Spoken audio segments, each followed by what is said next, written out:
નું હાર્દિક સ્વાગત છે અને આજે આપણે બંધારણને બી પૂર્ણ કરીશું. લાસ્ટ લેક્ચરમાં આપણે ભાગ 14 સુધી જોઈ ગયા છે અને હવે ભાગ 14A થી આપણે શરૂઆત કરીશું. ભાગ 14A માં વાત કરવામાં આવી છે વહીવટી ટ્રિબ્યુનલ. ક્લિયર, તમે લખી શકો છો વહીવટી ટ્રિબ્યુનલ અથવા વહીવટી ન્યાયપંચની અહીંયા વાત કરવામાં આવી છે. અનુચ્છેદ 323A અને 323B આ બે અનુચ્છેદ અહીંયા આપેલા છે આપણને. અનુચ્છેદ 323A કંઈક આવું કહે છે કે સંસદ જો ઈચ્છે તો કોઈ રાજ્ય કે કેન્દ્ર સરકાર માટે આવું કઈ વહીવટી ટ્રિબ્યુનલ બનાવી શકે છે કે જે સરકાર સાથે જોડાયેલા કર્મચારીઓ ના જે વિવાદો છે, એની જે સમસ્યાઓ છે એનો ઉકેલ લાવી શકે છે. જે માટે સરકારે શું કર્યું છે તો કેટની સ્થાપના કરી. કેટ સેન્ટ્રલ એડમિનિસ્ટ્રેટિવ ટ્રિબ્યુનલ, આનું પૂરું નામ છે. કેટની સ્થાપના કરવામાં આવી છે. સમજીશું આપણે શું હોય છે આ સ્થાપના. તો 1 નવેમ્બર 1985 ના રોજ આની સ્થાપના થઈ છે. પછી કાર્ય શું કરે છે આ તો એ કેન્દ્ર સરકારના જે કર્મચારીઓ છે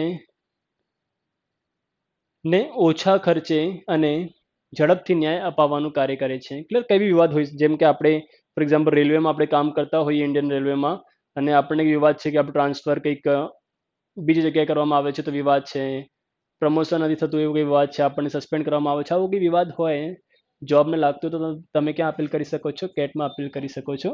હાલ જો વાત કરીએ તો આની જે હેડક્વાર્ટર છે ક્યાં છે? દિલ્હી ખાતે છે. તે સિવાય સમગ્ર ભારતમાંની 16 બ્રાન્ચ આવેલી છે.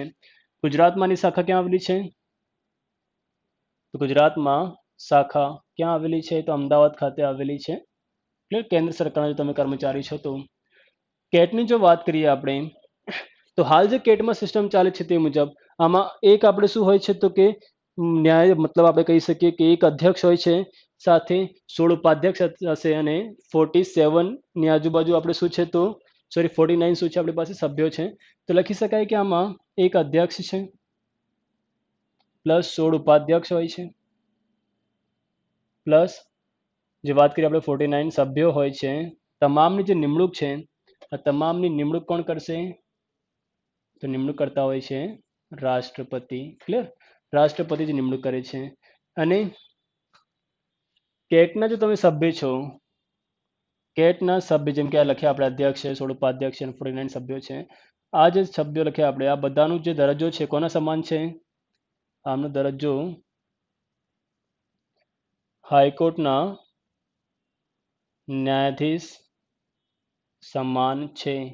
હાઈકોર્ટના ન્યાયાધીશ જે હોય છે એટલું આમનું સન્માન છે, એમનો દરજ્જો છે. ક્લિયર, આ તમે યાદ રાખી શકો છો. કાર્યકાળની જો વાત કરીએ આપણે તો કાર્યકાળમાં તમે લખી શકો છો કે ભાઈ કેટના જે સભ્યો હોય છે એમનો કાર્યકાળ કેટલો હોય છે મિત્રો? કાર્યકાળ હોય છે 5 વર્ષ અથવા 65 વર્ષની ઉંમર સુધી. ક્લિયર, આટલું કાર્યકાળ હોય છે આનું. ચલો આગળ જો વાત કરીએ તો આ છે કેટ સંસ્થા આપણી પાસે કે જે કેન્દ્ર સરકારના જે કર્મચારીઓ છે એમને ઝડપથી અને ઓછા ખર્ચે ન્યાય અપાવવાનું કાર્ય કરતી હોય છે. મહત્વના મુદ્દા યાદ રાખજો કે આનું હેડક્વાર્ટર ક્યાં છે? તો કે દિલ્હીમાં છે. ગુજરાતમાંની શાખા ક્યાં છે? મતલબ કુલ શાખાઓ 17 છે, જેમાંથી હેડક્વાર્ટર કયો છે? દિલ્હી ખાતે છે. તે સિવાય ગુજરાતમાં બી છે એની શાખા કઈ જગ્યાએ છે? અમદાવાદ ખાતે. એક અધ્યક્ષ પ્લસ 16 ઉપાધ્યક્ષ અને 49 સભ્યોની આ બનેલી હોય છે. તમામની નિમણૂક કોણ કરે છે? તો રાષ્ટ્રપતિ કરે છે. આ તમામનો દરજ્જો કેટલો છે? તો હાઈકોર્ટનો ન્યાયાધીશ સમાન છે. કાર્યકાળ કેટલું? તો કે 5 વર્ષ અથવા 65 વર્ષની ઉંમર સુધી આ હોદ્દા પર રહી શકે છે. આવી રીતના જ મિત્રો અહીંયા વાત કરવામાં આવી છે. રાજ્ય માટે પણ આ જોગવાઈ છે કંઈક આવી.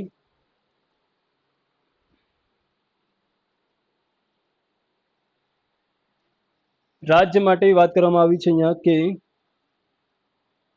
જેમ કેન્દ્ર સરકારના કર્મચારીઓ માટે કેટ હોય છે, આવી રીતના રાજ્ય સરકારના કર્મચારીઓ માટે શું હોય છે? સેટ. સેટનું પૂરું શું નામ હોય છે? તો કે state administrative tribunal. Clear, set. Same અહીંયા સેટનું કાર્ય શું હશે? તો કે રાજ્ય સરકારના જે કર્મચારીઓ છે એમને ઓછા ખર્ચે અને ઝડપથી ન્યાય અપાવવાનું કાર્ય કરશે. આમાં આપણે કોઈ ખાસ મુદ્દો અહીંયા છે નહીં, કારણ કે ગુજરાતમાં સેટની કોઈ જોગવાઈ નથી. ગુજરાતમાં જો તમે ગુજરાત સરકારના કર્મચારી છો તો આપણા માટે આવી કોઈ ટ્રિબ્યુનલની વ્યવસ્થા નથી. ક્લિયર, તો આને યાદ રાખો અને આની સાથે આ ભાગમાં કંઈક આટલું જ આપણે કરવાનું હોય છે. ક્લિયર? તે સિવાય આપણે કોઈ ખાસ અહીંયા કરવાનું નથી.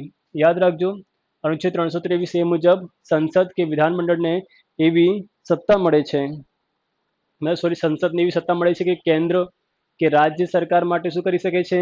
એવી કોઈ ટ્રિબ્યુનલની રચના કરી શકે છે કે જે કર્મચારીઓને ન્યાય આપવાનું કાર્ય કરતું હોય. કેન્દ્ર સરકાર માટે કઈ છે? કેટ. અને રાજ્ય સરકારના જે કર્મચારીઓ છે એમના માટે શાની વ્યવસ્થા છે? અહીંયા સેટની વ્યવસ્થા છે. પણ ગુજરાતમાં સેટનો કોઈ સ્ટ્રક્ચર નથી.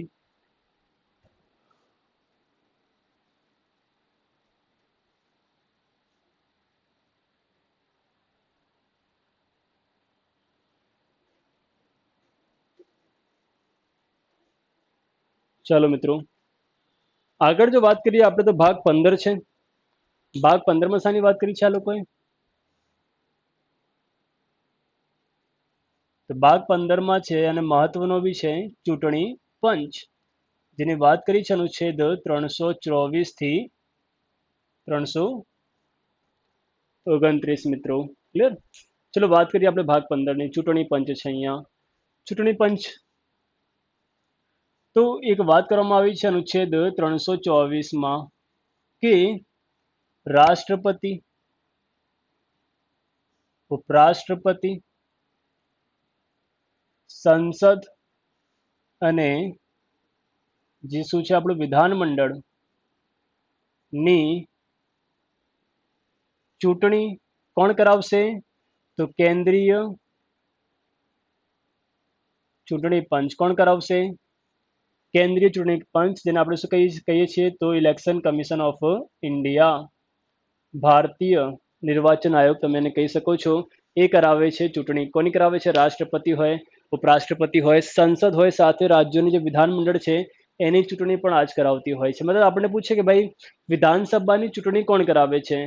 કેન્દ્રીય ચૂંટણી પંચ કે રાજ્યનું ચૂંટણી પંચ? તો શું આવશે? કેન્દ્રીય ચૂંટણી પંચ આવશે. એ જ કરાવશે ઇલેક્શન વિધાનમંડળના પણ. તો આ કન્ફ્યુઝિંગ પોઈન્ટ છે, આને ખાસ યાદ રાખજો. તે સિવાય વાત કરી છે કે ભાઈ સ્થાનિક સ્વરાજ ની ચૂંટણી કોણ કરાવશે મિત્રો? તો વાત કરી છે કે રાજ્ય ચૂંટણી પંચ. ક્લિયર? સ્થાનિક સ્વરાજ જે નગરપાલિકાઓ છે, મહાનગરપાલિકાઓ છે, આપણે વાત કરી પંચાયતો છે, એની જે ચૂંટણી કરાવવાની હોય તો કોણ કરાવશે? તે માટે દરેક રાજ્યમાં શું હશે? રાજ્ય ચૂંટણી પંચ હશે. ક્લિયર? યાદ રાખજો, સ્પેસિફાય કરી દે આપણે કરાવશે. કઈ વાત કરી છે અહીંયા અનુચ્છેદ 324માં. હવે મિત્રો આ જે કેન્દ્રીય ચૂંટણી પંચ છે પહેલા આપણે એને સમજી લઈએ. ક્લિયર? કેન્દ્રીય ચૂંટણી પંચ ઇલેક્શન કમિશન ઓફ ઇન્ડિયા જે છે એમાં સંખ્યા કેટલી હશે સભ્યોની? એ છે બેઝિક પ્રશ્ન અત્યારે. તો કે અહીંયા સ્ટ્રક્ચર હોય છે 1+2. કેટલું હોય છે? 1+2. 1 શું હોય છે અહીંયા? મુખ્ય ચૂંટણી કમિશનર. 2 કોણ હોય છે અહીંયા? તો કે અન્ય ચૂંટણી કમિશનર. ક્લિયર? તો આમ કુલ 3 સભ્યો હોય છે કેન્દ્રીય ચૂંટણી પંચમાં. તો આ છે સંખ્યા મિત્રો, યાદ રાખજો આને. નિમણૂક કોણ કરે છે? તો કે અનુચ્છેદ 324 મુજબ નિમણૂક કોણ કરશે?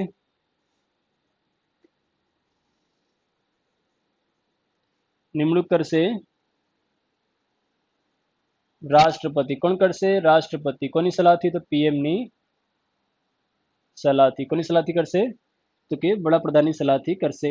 આવું 324માં આપણને કીધેલું છે કે આના જે અધ્યક્ષ હોય મતલબ કમિશનર, મુખ્ય ચૂંટણી કમિશનર હોય કે અન્ય ચૂંટણી કમિશનર હોય, તમારું નિમણૂક કોણ કરે છે? તો કે રાષ્ટ્રપતિ જ કરતા હોય છે. અને અનુચ્છેદ કયો લાગશે એમને? અનુચ્છેદ 324 લાગશે. કોની સલાહથી કરતા હોય છે? તો કે વડાપ્રધાનની સલાહથી કરતા હોય છે. ક્લિયર? ચલો આગળ વાત કરીએ. નિમણૂકની વાત થઈ ગઈ. પછી લાયકાતની કોઈ વિશેષ આમ જોગવાઈ નથી. રાષ્ટ્રપતિ ઈચ્છે તેને નિમણૂક કરી શકે છે. તો કે લાયકાત અહીંયા કોઈ મુદ્દો નથી. કાર્યકાળ કેટલો હશે? યાદ રાખજો 6 વર્ષ અથવા 65 વર્ષની ઉંમર સુધી. ક્લિયર? આ રહેશે આનું કાર્યકાળ. પછી વાત કરીએ કે પગાર વગેરે. તો પગાર કેટલી મળશે? સુપ્રીમ કોર્ટના ન્યાયાધીશ સમાન, મતલબ 2,50,000 પગાર આપણે માનીને ચાલવાનું છે અહીંયા. રાજીનામું આપવાનું હોય તો આ લોકો રાજીનામું કોને આપશે? એ બી એક પ્રશ્ન થાય છે. તો શું યાદ રાખીશું આપણે કે ભાઈ રાષ્ટ્રપતિને રાજીનામું આપી દેશે.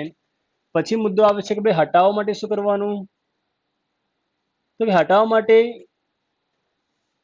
યાદ રાખવું જો તમે મુખ્ય ચૂંટણી કમિશનરને હટાવવા જઈ રહ્યા છો તો એને કઈ રીતના હટાવી શકાય છે? તો એના માટે મહાભિયોગ જેવી પ્રક્રિયા છે. કેવી પ્રક્રિયા છે?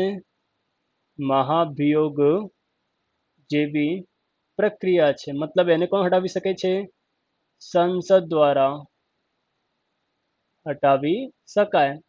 બંને ગૃહમાંથી 2/3 સભ્યોની બહુમતી મળશે અલગ અલગ, તો પછી આમને હટાવી શકાય છે. મુખ્ય ચૂંટણી કમિશનરને ડાયરેક્ટ હટાવી શકાતું નથી. એમના માટે શું છે? તો કે મહાભિયોગ જેવી પ્રક્રિયા બંધારણમાં છે. ચલો પછી અન્ય ચૂંટણી કમિશનરને જો હટાવવાનું હોય તો કોણ હટાવશે? રાષ્ટ્રપતિ. કોની સલાહથી? તો કે મુખ્ય ચૂંટણી કમિશનરની સલાહથી. ક્લિયર? આવું આપણે યાદ રાખવું પડશે. શું કર્યું આપણે અહીંયા વાત કે જો મુખ્ય ચૂંટણી કમિશનરને હટાવવાનું હોય તો એના માટે મહાભિયોગ જેવી પ્રક્રિયા છે, મતલબ સંસદ એને હટાવી શકે છે. અન્ય ચૂંટણી કમિશનરને જો હટાવવાનું હોય તો રાષ્ટ્રપતિ ડાયરેક્ટ હટાવી શકે છે. ખાલી કોની સલાહ હોવી જોઈએ? મુખ્ય ચૂંટણી કમિશનરની સલાહ હોવી જોઈએ. ચાલો, અનુચ્છેદ 325 યાદ રાખો. પછી મિત્રો અહીંયા વાત કરી છે કે જે કેન્દ્રીય ચૂંટણી પંચ છે એ કોને મતાધિકાર આપે છે? તો કે જે પુખ્ત વયના નાગરિકો છે કે જે 18+ છે એમને એમને વોટર આઈડી મળી જાય છે, મતાધિકાર મળી જાય છે મત આપવા માટે. ક્લિયર? સાથે ચૂંટણીમાં ધર્મ, જાતિ, લિંગ, ભાષાના આધારે ભેદભાવ ન કરી શકાય. કંઈક આવી વાતો અહીંયા કરવામાં આવેલી છે. તો ચાલો આને તમે ખાસ યાદ રાખજો. 325માં પહેલા આપણે લખી લઈએ કે પુખ્ત વયના નાગરિકોને શું મળી જાય છે? અહીંયા મતાધિકાર મળી જાય છે. પુખ્ત વય કેટલી હોવી જોઈએ? તો 18+. ક્લિયર? આને યાદ રાખો. પછી અનુચ્છેદ 326 આવું કહે છે આપણને કે ધર્મ, લિંગ, જાતિ, વંશ કે ભાષાના આધારે ચૂંટણી પ્રક્રિયામાં ભેદભાવ ન કરી શકાય. ક્લિયર? ચૂંટણી પ્રક્રિયામાં ભેદભાવ ન કરી શકાય એવી વાત અહીંયા કરવામાં આવેલી છે. પછી આવે છે મિત્રો અનુચ્છેદ 329 કે ચૂંટણી પંચ પોતાના કાર્યો બદલ અદાલતને જવાબદાર નથી. ક્લિયર? ચૂંટણી પંચ જે છે પોતાના જે બી કાર્ય કરે છે એને અદાલતમાં ન પડકારી શકાય. ક્લિયર? આ પ્રકારની વ્યવસ્થા છે. તો આટલા અનુચ્છેદ બી આપણે યાદ રાખવા પડશે. સિમ્પલ છે આમ તો ચૂંટણી પંચ. ક્લિયર? તો આ કંઈક વાત કરીએ આપણે, બેસિક સ્ટ્રક્ચર સમજી ગયા આપણે ઇલેક્શન કમિશન ઓફ ઇન્ડિયા, કેન્દ્રીય ચૂંટણી પંચનું. હવે વાત કરીશું કે આમનું કાર્ય શું. જેમ કે મિત્રો તમે ક્યારેક વોટ આપવા માટે ગયા હશો, સૌથી પહેલા આપણને ખ્યાલ છે કે આ શું કરાવે છે? નિષ્પક્ષ ચૂંટણી કરાવે છે. ચૂંટણી કઈ કરાવે છે કેન્દ્રીય ચૂંટણી પંચ? તો કે રાષ્ટ્રપતિ, ઉપરાષ્ટ્રપતિ, સંસદ અને વિધાનમંડળની આ નિષ્પક્ષ ચૂંટણી કરાવતી હોય છે. પછી મત વિસ્તાર નક્કી કરતી હોય છે, મતાધિકાર આપતી હોય છે. એ તો આપણને મળી જાય છે. મત વિસ્તાર નક્કી કરે છે, મતદાન યાદી તૈયાર કરે છે. ક્લિયર? તો આવા કઈ કાર્યોને આપણે અહીંયા સમજી લઈએ કે શું કાર્ય કરતી હોય છે ચૂંટણી પંચ.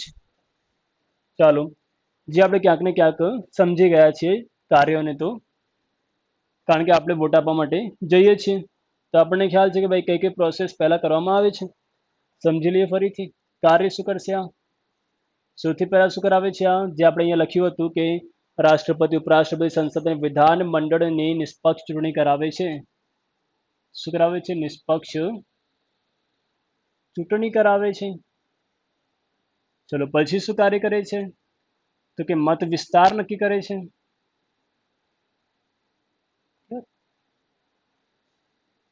ચલો પછી મતદાતા યાદી તૈયાર કરે છે.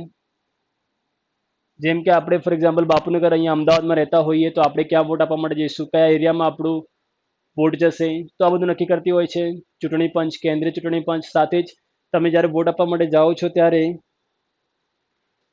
પહેલાથી લોકો પાસે એક લિસ્ટ હોય છે કે જેમાં તમારું નામ હોય તો જ તમે વોટ આપી શકો છો. મતદાતા યાદી કહેવાય છે, એ બી તૈયાર કરે છે. ચલો પછી કે રાજકીય જે પક્ષો છે, રાજકીય પક્ષોને ચિહ્નની શું કરે છે, આ ફાળવણી કરે છે. ક્લિયર? ચિહ્ન વગેરે એમને આપતી હોય છે.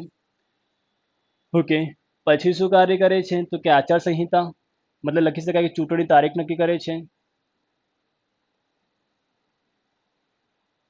ઓકે, પછી કે ચૂંટણી તારીખના 48 કલાક પહેલા શું કરે છે, આચાર સંહિતા નો અમલ કરાવે છે. ક્લિયર? અથવા દાખલ કરે છે આચાર સંહિતા.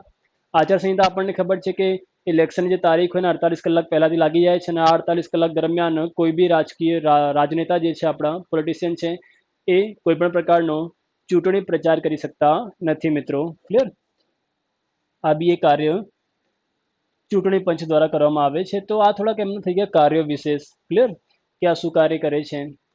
ઓકે, ચાલો પછી આપણે અગાઉ એક વાત કરી ગયા હતા કે જે સંસદ સભ્યોની ગેરલાયકતા માટે શું કરે છે, આ રાષ્ટ્રપતિને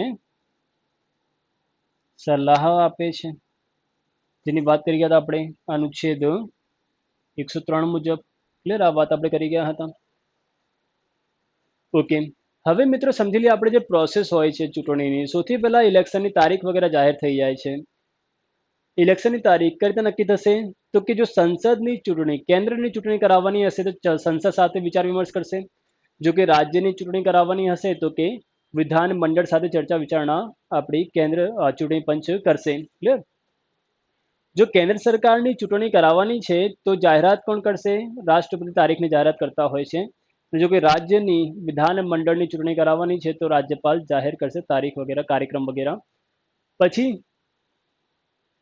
તો બધા કાર્ય શરૂ થઈ જાય છે અને 8 દિવસનો સમય જેમ કે તારીખ વગેરે નક્કી થઈ જાય છે, પછી 8 દિવસનો સમય આપવામાં આવશે કે જે તે ઉમેદવાર આવીને ફોર્મ ભરી શકે છે. ક્લિયર? ઇલેક્શન માટે ફોર્મ ઊભા રહેવા હોય તો ફોર્મ ભરી શકે છે.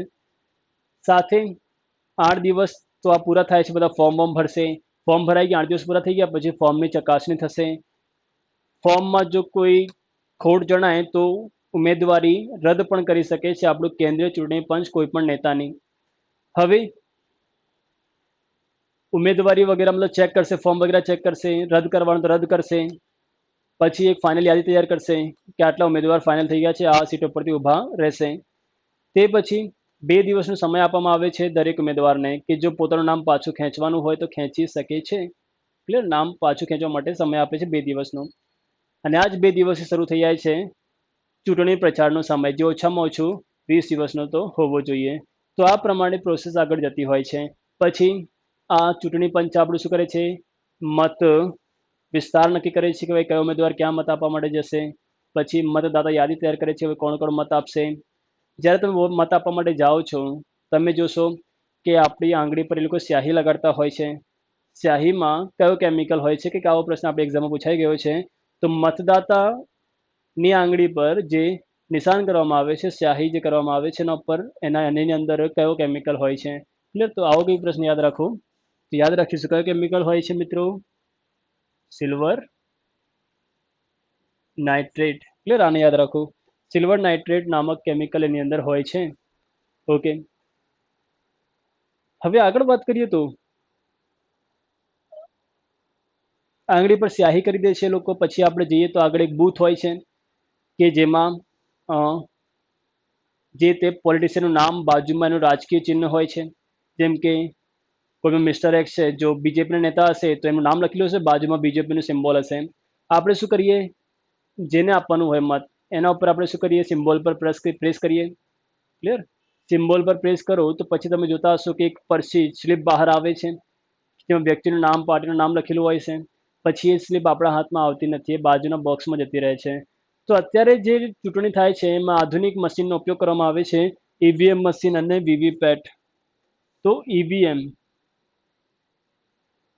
મિત્રો, ઈવીએમ નું પૂરું નામ શું છે? તો electronic voting machine. Clear? EVM નું પૂરું નામ છે. ઈવીએમ ના ઉપયોગની ભલામણ કોણે કરી હતી? તો દિનેશ ગોસ્વામી સમિતિની ભલામણથી ઉપયોગમાં લાવવામાં આવ્યું છે. સૌથી પહેલા ઉપયોગ ક્યારે આવ્યું? સૌપ્રથમ ઉપયોગ છે આનું ગોવા વિધાનસભાની ચૂંટણીમાં આનો સૌથી પહેલા ઉપયોગ આવ્યો હતો. ક્લિયર? ગોવા વિધાનસભાની ચૂંટણીમાં સૌથી પહેલાનો ઉપયોગ થયો હતો.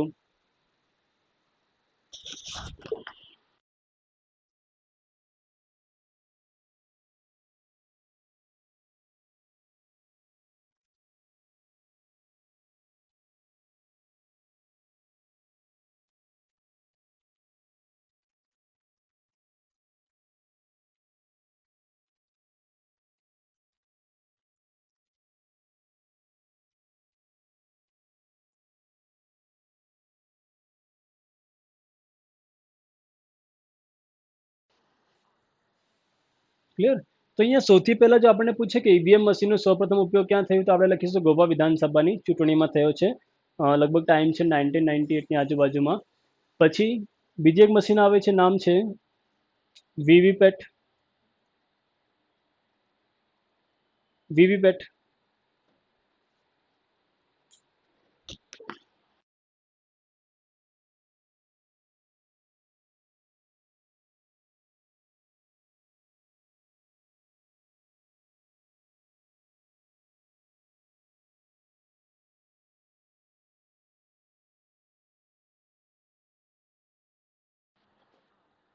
ચલો, તો એ મિત્રો જે પ્રમાણે આપણે વાત કરી રહ્યા છીએ તે મુજબ વીવીપેટનું પૂરું નામ શું છે તમે કોમેન્ટ કરો અત્યારે. અને યસ આકાશ બરાબર છે, બાય મિસ્ટેક આપણે અનુચ્છેદ ઉપર નીચે થઈ ગયા છે. અહીંયા બરાબર છે. 325માં વાત કરી છે આ લોકો. અનુચ્છેદ 324માં તો નિમણૂક વગેરેની વાત છે, જોગવાઈ છે ચૂંટણી પંચની. પછી 325માં બરાબર છે વાત કરી છે એ લોકોએ કે ધર્મ, જાતિ, લિંગ, વંશ કે ભાષાના આધારે ચૂંટણી પ્રક્રિયામાં ભેદભાવ ન કરી શકાય. અને 326માં બરાબર વાત કરવામાં આવી છે કે રાઇટ ટુ વોટ મતલબ મતાધિકાર નાગરિકોને પ્રાપ્ત થાય છે. ચાલો, તો આમાં ક્લિયર થઈ ગયું આપણને. હવે તમે કમેન્ટ કરો વીવીપેટનું પૂરું નામ જો ખ્યાલ હોય તો. વીવીપેટનું પૂરું નામ શું?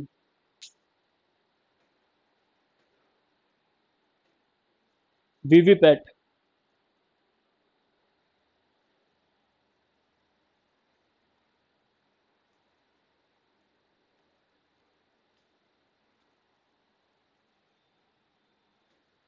અહીંયા આપણે અનુચ્છેદ યાદ રાખજો ચેન્જ કર્યા છે. 326માં શું આપ્યું છે તો કે ભેદભાવ ન કરી શકાય ચૂંટણી પ્રક્રિયામાં. ક્લિયર? 326માં શું છે તો કે રાઇટ ટુ વોટ અથવા પુખ્ત વયના નાગરિકો જે છે એમને મતાધિકાર આપવામાં આવશે એવી કંઈક વાત કરવામાં આવી છે. ચલો, વીવીપેટનું પૂરું નામ શું છે તો water verifiable paper audit trial. બરાબર છે. અહીંયા લખી શકાય કે water verifiable paper audit trial. ચલો, વીવીપેટનો સૌપ્રથમ ઉપયોગ ક્યાં થયો છે તો યાદ રાખજો કે નાગાલેન્ડ વિધાનસભાની ચૂંટણીમાં સૌથી પહેલા ઉપયોગ થયો હતો વીવીપેટ મશીનનો. ક્લિયર? ઈવીએમ કે જેમાં આપણે જઈએ અને પ્રેસ કરતા હોઈએ કોઈ પણ રાજકીય ચિહ્નને અને આપણે મત ત્યાં કન્ફર્મ થઈ જાય છે. પછી જે સ્લીપ છે મત આપવા જે આપણે મત આપ્યું છે જે સ્લીપ છે એ જે બોક્સમાં જાય છે એનું શું કહેવાય છે? વીવીપેટ કહેવામાં આવે છે. આ પ્રકારની આખી આ પ્રક્રિયા છે. પછી જે મત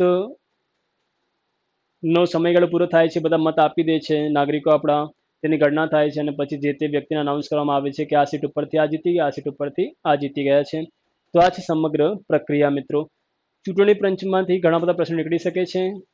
હાલ પ્રશ્ન એ છે કે કેન્દ્રીય ચૂંટણી પંચના હાલ ચેરમેન કોણ છે? કમેન્ટ કરો. હાલ અધ્યક્ષ કોણ છે? ચલો, હાલ અધ્યક્ષ કોણ છે કેન્દ્રીય ચૂંટણી પંચના? તો નામ છે સુકુમાર સેન.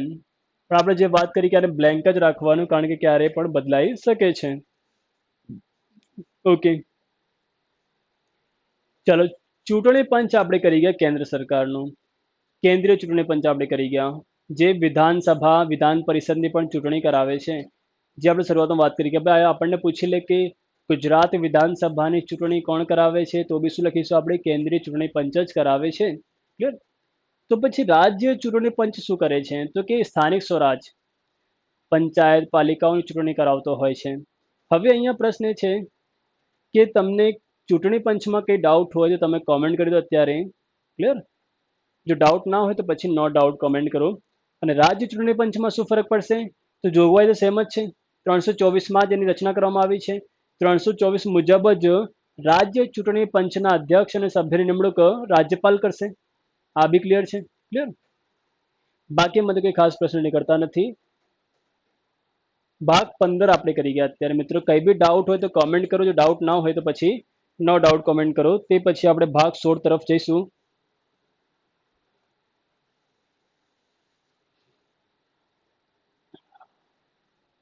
ચલો, ડાઉટ નથી. Good, very good. ભાગ 15 આમ તો સિમ્પલ હતું. ક્લિયર? કંઈ બી ડાઉટ હોય તો રિપીટમાં ફરીથી વિડીયો જોઈ લેજો. અને અહીંયા આપણે અનુચ્છેદ થોડાક ઇન્ટરચેન્જ કર્યા છે, જે મિસ્ટેક થઈ ગઈ હતી મારાથી. તો તે મુજબ શું થઈ ગયું હવે? તો યાદ રાખજો, 324માં તો નિમણૂક જોગવાઈ છે ચૂંટણી પંચની. 325માં વાત છે કે ભાઈ ધર્મ, લિંગ, જાતિ, વંશ, ભાષાના આધારે ભેદભાવ ન કરી શકાય ચૂંટણી પ્રક્રિયામાં. 326માં શું વાત કરી છે? તો કે રાઇટ ટુ વોટ, અથવા તમે કહી શકો છો કે પુખ્ત વયના નાગરિકોને મતાધિકારની વાત અહીંયા કરવામાં આવી છે. તો આ છે સિમ્પલ ભાગ. કાર્યો શું કરે છે એ બી આપણે અહીંયા જોઈ ગયા છે. અને યાદ રાખજો મિત્રો અહીંયા કે આપણા દેશમાં વસ્તી ગણતરી દર 10 વર્ષે થાય છે. જેમ કે સૌથી પહેલા ક્યારે થઈ? તો 1874માં. પણ વ્યવસ્થિત ચૂંટણી ક્યારથી શરૂ થઈ છે? તો 1881થી. લગાતાર 10 વર્ષે ચૂંટણી થઈ રહી છે. ક્લિયર? લાસ્ટ જે વસ્તી ગણતરી, મિસ્ટેક થઈ ગઈ. યાદ રાખજો કે સૌથી પહેલા વસ્તી ગણતરી ક્યારે થઈ? તો 1874. પણ આપણને એવું પૂછે કે સુવ્યવસ્થિત વસ્તી ગણતરીની શરૂઆત ક્યારે થઈ? તો 1881થી થઈ છે. 1881થી લગાતાર 10 વર્ષે વસ્તી ગણતરી કરવામાં આવી રહી છે. લાસ્ટ જે થઈ છે 2011માં હતી. હવે 2021માં થવાની છે. વસ્તી ગણતરી જે છે એ ગૃહ મંત્રાલયના હસ્તગત આવે છે.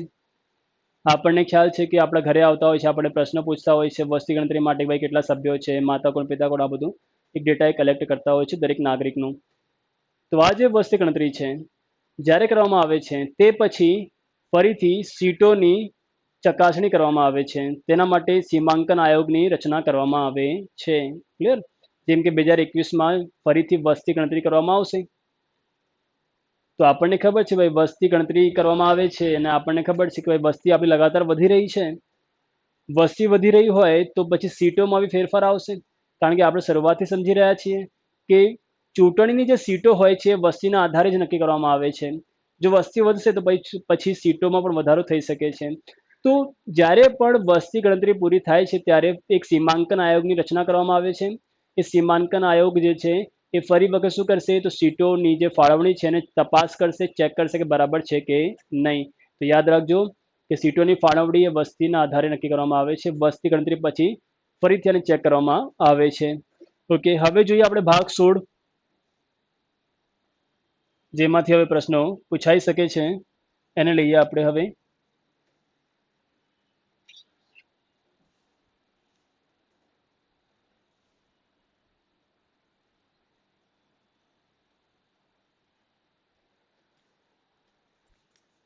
ચાલો, ભાગ 16માં વાત કરી છે આ લોકોએ કે અમુક વર્ગો અંગે શું છે અહીંયા? તો મિત્રો ખાસ જોગવાઈ છે જેની વાત આ લોકો અનુચ્છેદ 330 થી 342 માં કરી છે. ચલો વન બાય વન આ ભાગમાં આપણે જોઈ લઈએ અનુચ્છેદ. જેમ કે અનુચ્છેદ 330 માં શું આપેલું છે, ચલો તમે કોમેન્ટ કરો, કારણ કે આપણે અગાઉ વાત કરી ગયા છે. અનુચ્છેદ 330 માં શાની જોગવાઈ કરવામાં આવી છે? અનુચ્છેદ 330 માં કઈ જોગવાઈ છે? આપણે અગાઉ રાષ્ટ્રપતિ કરી રહ્યા હતા ત્યારે અનુચ્છેદ 330 ની આપણે વાત કરી હતી. તો તમે કોમેન્ટ કરો. ત્યાં વન બાય વન આપણે અનુચ્છેદ જોઈશું. 330 પછી વાત કરીશું અનુચ્છેદ 331,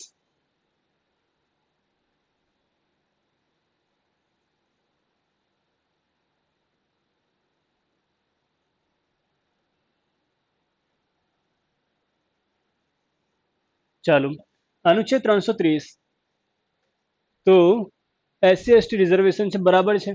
અહીંયા અનુચ્છેદ 330 માં શું જોગવાઈ કરવામાં આવેલી છે કે ભાઈ રાષ્ટ્રપતિ જે છે આપણા, તો રાષ્ટ્રપતિ શું કરશે? લોકસભામાં એસસી એસટી અનામત શું કરે છે? નક્કી કરતા હોય છે.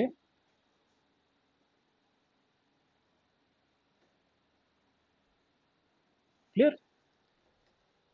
તો આ પ્રકારની જોગવાઈ છે અહીંયા કે રાષ્ટ્રપતિ લોકસભામાં શું કરશે? એસસી એસટી અનામત નક્કી કરશે. અનુચ્છેદ 331 માં શું વાત કરી છે કે જે રાષ્ટ્રપતિ છે આપણા, એ રાષ્ટ્રપતિ લોકસભામાં બે, જે આપણે અગાઉ પણ વાત કરી ગયા છીએ, બે એંગ્લો ઇન્ડિયનની શું કરશે? નિમણૂક કરશે. ક્લિયર? તો કે રાષ્ટ્રપતિ લોકસભામાં બે એંગ્લો ઇન્ડિયનની નિમણૂક કરશે, આવું કહે છે અનુચ્છેદ 331 આપણને. Yes, very good. ST ST માટેની લોકસભામાં જોગવાઈ છે, બરાબર છે, યાદ રાખજો. અનુચ્છેદ 332 શું કહે છે? તો કે સેમ અહીંયા રાજ્યપાલ થઈ જશે. હવે કે રાજ્યપાલ વિધાનસભામાં શું કરે છે? એસટી એસટી અનામત નક્કી કરે છે. હવે જો ગુજરાત વિધાનસભાની આપણે વાત કરતા હોઈએ, ગુજરાત વિધાનસભાની જો વાત કરતા હોઈએ આપણે, તો ત્યાં એસસી એસટી અનામત કેટલી છે? તો એસસી ની અનામત છે 26 સીટો અનામત રાખવામાં આવી છે, અને એસટી ની કેટલી છે? તો 13 સીટો અનામત રાખવામાં આવેલી છે. 26-13 નો આંકડો અત્યારે ચાલે છે અનામતનો, રિઝર્વેશનનો ગુજરાત વિધાનસભામાં. આવી રીતના તમે વાત કરી શકો છો કે લોકસભામાં કેટલો છે? તો કે લોકસભામાં રિઝર્વેશન ચાલે છે 84 સીટો રિઝર્વ છે એસસી માટે, અને 47 સીટો રિઝર્વ છે એસટી માટે. ક્લિયર? તો આ ચાલે છે લોકસભાની અંદર રિઝર્વ સીટોનો આંકડો, એ તમે કરી શકો છો. અનુચ્છેદ 333 શું કહે છે આપણને? તો કે રાજ્યપાલ જે છે આપણા, રાજ્યપાલ વિધાનસભામાં જરૂર પડે તો એક એંગ્લો ઇન્ડિયનની શું કરશે? અહીંયા નિમણૂક કરશે. આ પ્રકારની વાત કરી છે અનુચ્છેદ 333 માં. તો અનુચ્છેદ 30, 31, 32 અને 33 આ 4 અનુચ્છેદ આપણે અત્યારે જોઈ ગયા છે મિત્રો. ક્લિયર? જેની ક્યાંક ને ક્યાંક આગળ પણ આપણે વાત કરી છે. અનુચ્છેદ 334 આની અંદર શું જોગવાઈ છે? પહેલા તમે કમેન્ટ કરો, કારણ કે લાસ્ટ બિન સચિવાલયમાં પૂછાયેલો પ્રશ્ન છે આ. તો અનુચ્છેદ 334 માં શાની જોગવાઈ હતી? તમે કોમેન્ટ કરો, પછી આપણે આની વાત કરીશું. 334 મિત્રો.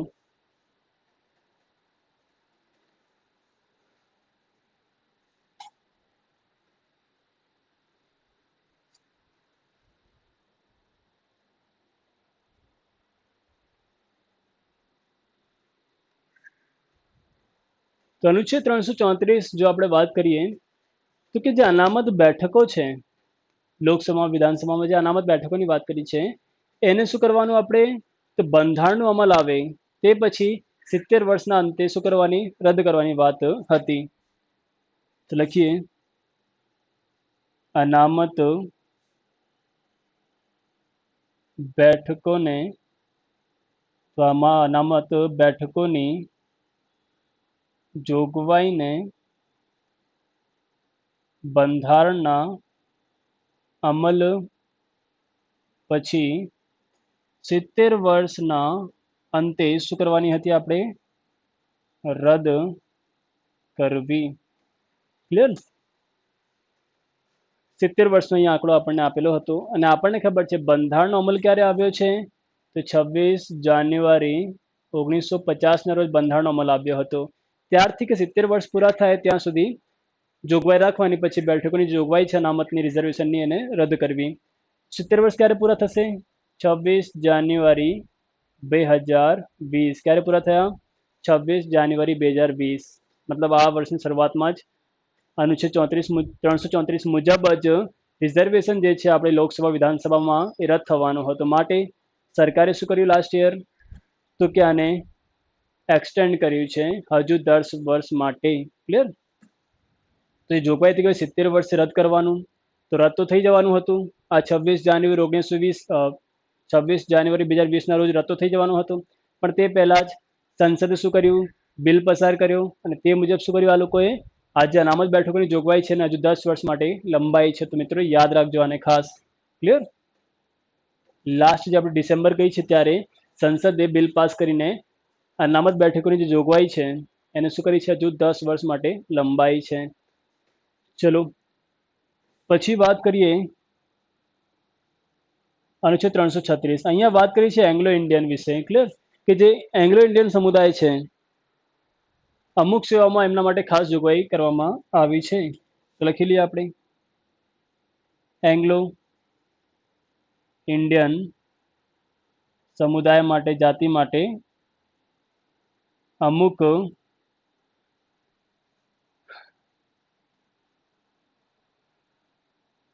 જોબમાં, કાર્યોમાં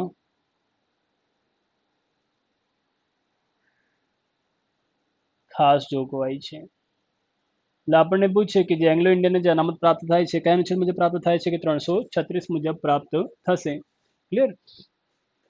તો એંગ્લો ઇન્ડિયન જે સમુદાય છે એને અમુક જે સેવાઓ છે, જો જગ્યાઓ છે, આપણી જોબ વગેરે છે, જગ્યાઓ છે, ત્યાં શું કરવામાં આવે છે? ખાસ જોગવાઈ કરવામાં આવી છે. તો આ વાત છે અનુચ્છેદ 326માં મિત્રો. પછી આવે છે અનુચ્છેદ 338. અહીંયા વાત કરી છે અનુસૂચિત જાતિ મતલબ એસસી. શું આપેલું છે આપણને? કમિશન અથવા આયોગ. એસસી આયોગની વાત કરી છે. આ જે એસસી આયોગ છે એમાં સભ્ય કેટલા હશે? તો 1+4 નું સ્ટ્રક્ચર છે. એક શું હશે? આપણા અધ્યક્ષ અને 4 શું હશે? સભ્ય. અથવા જો સ્પષ્ટ કરવું હોય તો આ કંઈક આવી જોગવાઈ છે. એક ઉપાધ્યક્ષ હશે અને 3 શું હશે? સભ્યો. એટલે એક્ઝેક્ટ કંઈક આ પ્રકારની જોગવાઈ છે. હવે નિમણૂક કોણ કરશે આ તમામની? નિમણૂક કોણ કરશે આ બધાની? તો કે કોણ કરતા હોય છે? રાષ્ટ્રપતિ કરતા હોય છે. કાર્યકાળ કેટલો હોય છે આમનો? કે 5 વર્ષનો હોય છે. કાર્ય શું હોય છે એસસી આયોગનું? જે અનુચ્છેદ 338માં આપણને આપેલું છે. તો એનું કાર્ય છે કે એસસી જે જાતિ છે એના વિકાસ, એના વિસ્તાર, એની હિતો માટે રાષ્ટ્રપતિને ભલામણો કરવી. એસસી સમુદાય ના વિકાસ પ્લસ હિતો માટે શું કરવાનું છે અમને? રાષ્ટ્રપતિને ભલામણ કરવી. આ છે એમનું મુખ્ય કાર્ય. તો આ છે અનુચ્છેદ 338 મિત્રો. ક્લિયર? કે આ વાત અનુચ્છેદ 338માં કરવામાં આવેલી છે. અનુચ્છેદ 338A શું વાત કરી છે એમાં? તો કે એસટી આયોગ મતલબ અનુસૂચિત જનજાતિ અથવા શું કહેતા હોઈએ આપણે એને? આદિજાતિ, જેને આપણે કહેતા હોઈએ એસટી આયોગ. અનુસૂચિત જનજાતિ અથવા આદિજાતિ કહેવાય છે ને, અથવા શેડ્યુલ્ડ ટ્રાઇબ્સ કહેવામાં આવે છે. એસટી જે આપણે કહેતા હોઈએ છીએ. એ આયોગની, એ કમિશનની, એમની ટીમની વાત કરી છે. સેમ જોગવાઈ છે મિત્રો, સેમ. ક્લિયર? કાર્યમાં શું ફરક આવશે ખાલી? તો કે એસટી આયોગ છે તો ભાઈ એસટી સમુદાયની ભલામણ માટે, મતલબ એસટી સમુદાયના વિકાસ માટે, એમના હિતો માટે રાષ્ટ્રપતિને ભલામણ કરશે. મતલબ સેમ જોગવાઈ છે, એટલે કોઈ ખાસ મુદ્દો અહીંયા નથી. અનુચ્છેદ 340 પછાત વર્ગ મતલબ ઓબીસી જે કહેતા હોઈએ છીએ આપણે, આયોગ. એમાં બી સેમ. સભ્યો, અધ્યક્ષ સભ્ય કેટલા હશે કુલ? તો તો એક અધ્યક્ષ, એક ઉપાધ્યક્ષ અને 3 સભ્ય હશે. તમામની નિમણૂક રાષ્ટ્રપતિ કરશે. કાર્યકાળ 5 વર્ષનો છે. કાર્ય શું કરશે તો કે ઓબીસી સમુદાય જે છે એના વિકાસ અને હિતો માટે રાષ્ટ્રપતિને ભલામણ કરશે. ક્લિયર? મતલબ આ જોગવાઈ તો તમામમાં સેમ રાખવાની છે આપણે. ઓકે, અનુચ્છેદ 341 છે. પછી આમાં વાત કરી છે એસસી જાતિની, અને અનુચ્છેદ 342 છે એમાં વાત કરી છે એસટી જાતિની. ક્લિયર? તો આ પ્રકારની વાતો અહીંયા કરવામાં આવી છે. આટલું કરો મિત્રો, એટલે આપણે કહી શકીએ કે ભાગ જે 16 છે એ તમારું પૂર્ણ થઈ જશે. પછી કોઈ પ્રશ્ન આમાંથી બહાર રહેતો નથી. ચલો, કઈ બી ડાઉટ હોય મિત્રો તો પૂછી લો, પછી આપણે આગળ વધીશું.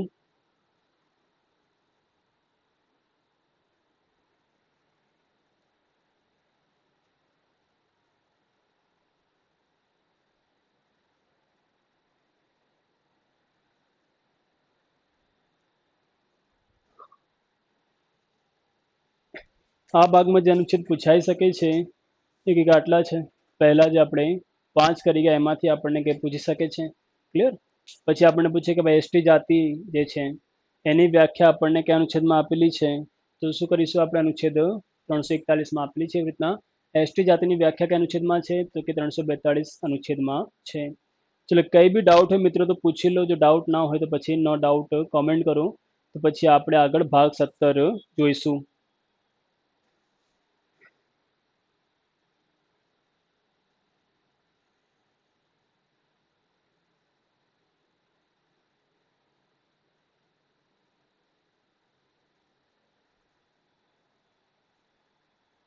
ચલો, કે ડાઉટ નથી.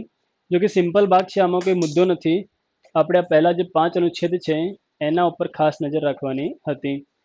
આગળ જે ભાગ છે ભાગ 17 આપણું,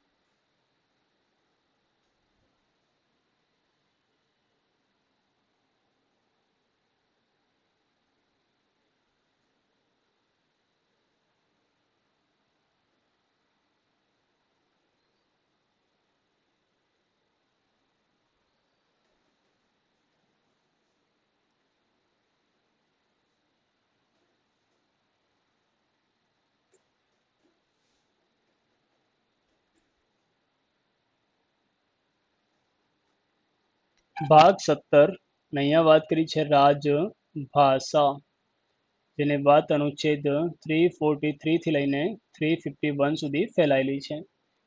અનુચ્છેદ 343 મિત્રો આપણને શું કહે છે? રાજભાષાની વાત જો કે આપણે ક્યાં કરી ગયા છીએ તો અનુસૂચિ નંબર 8 જ્યારે આપણે જોઈ રહ્યા હતા ત્યારે આપણે આની વાત કરી ગયા છીએ કે રાજભાષા મતલબ આપણી પાસે બંધારણીય ભાષાઓ કેટલી છે? શરૂઆતમાં 14 હતી, હાલ 22 છે. એ તમામ વાત આપણે કરી ગયા હતા અનુસૂચિ નંબર 8માં. તે ફરીથી અહીંયા કરવાની જરૂર નથી.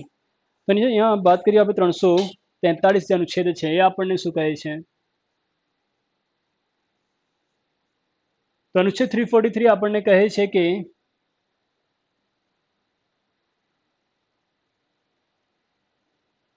યસ, ભારતની જે આપણા દેશની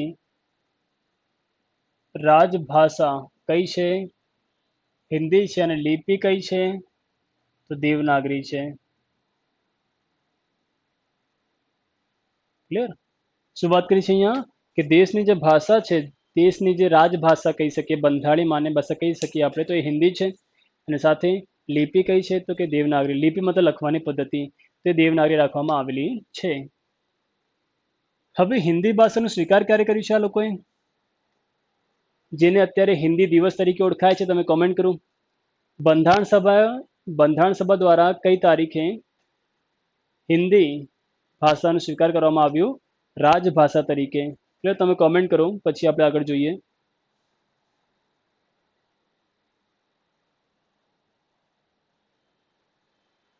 કોમેન્ટ કરો, એ તારીખ આપણને જોઈએ છે. કઈ તારીખે?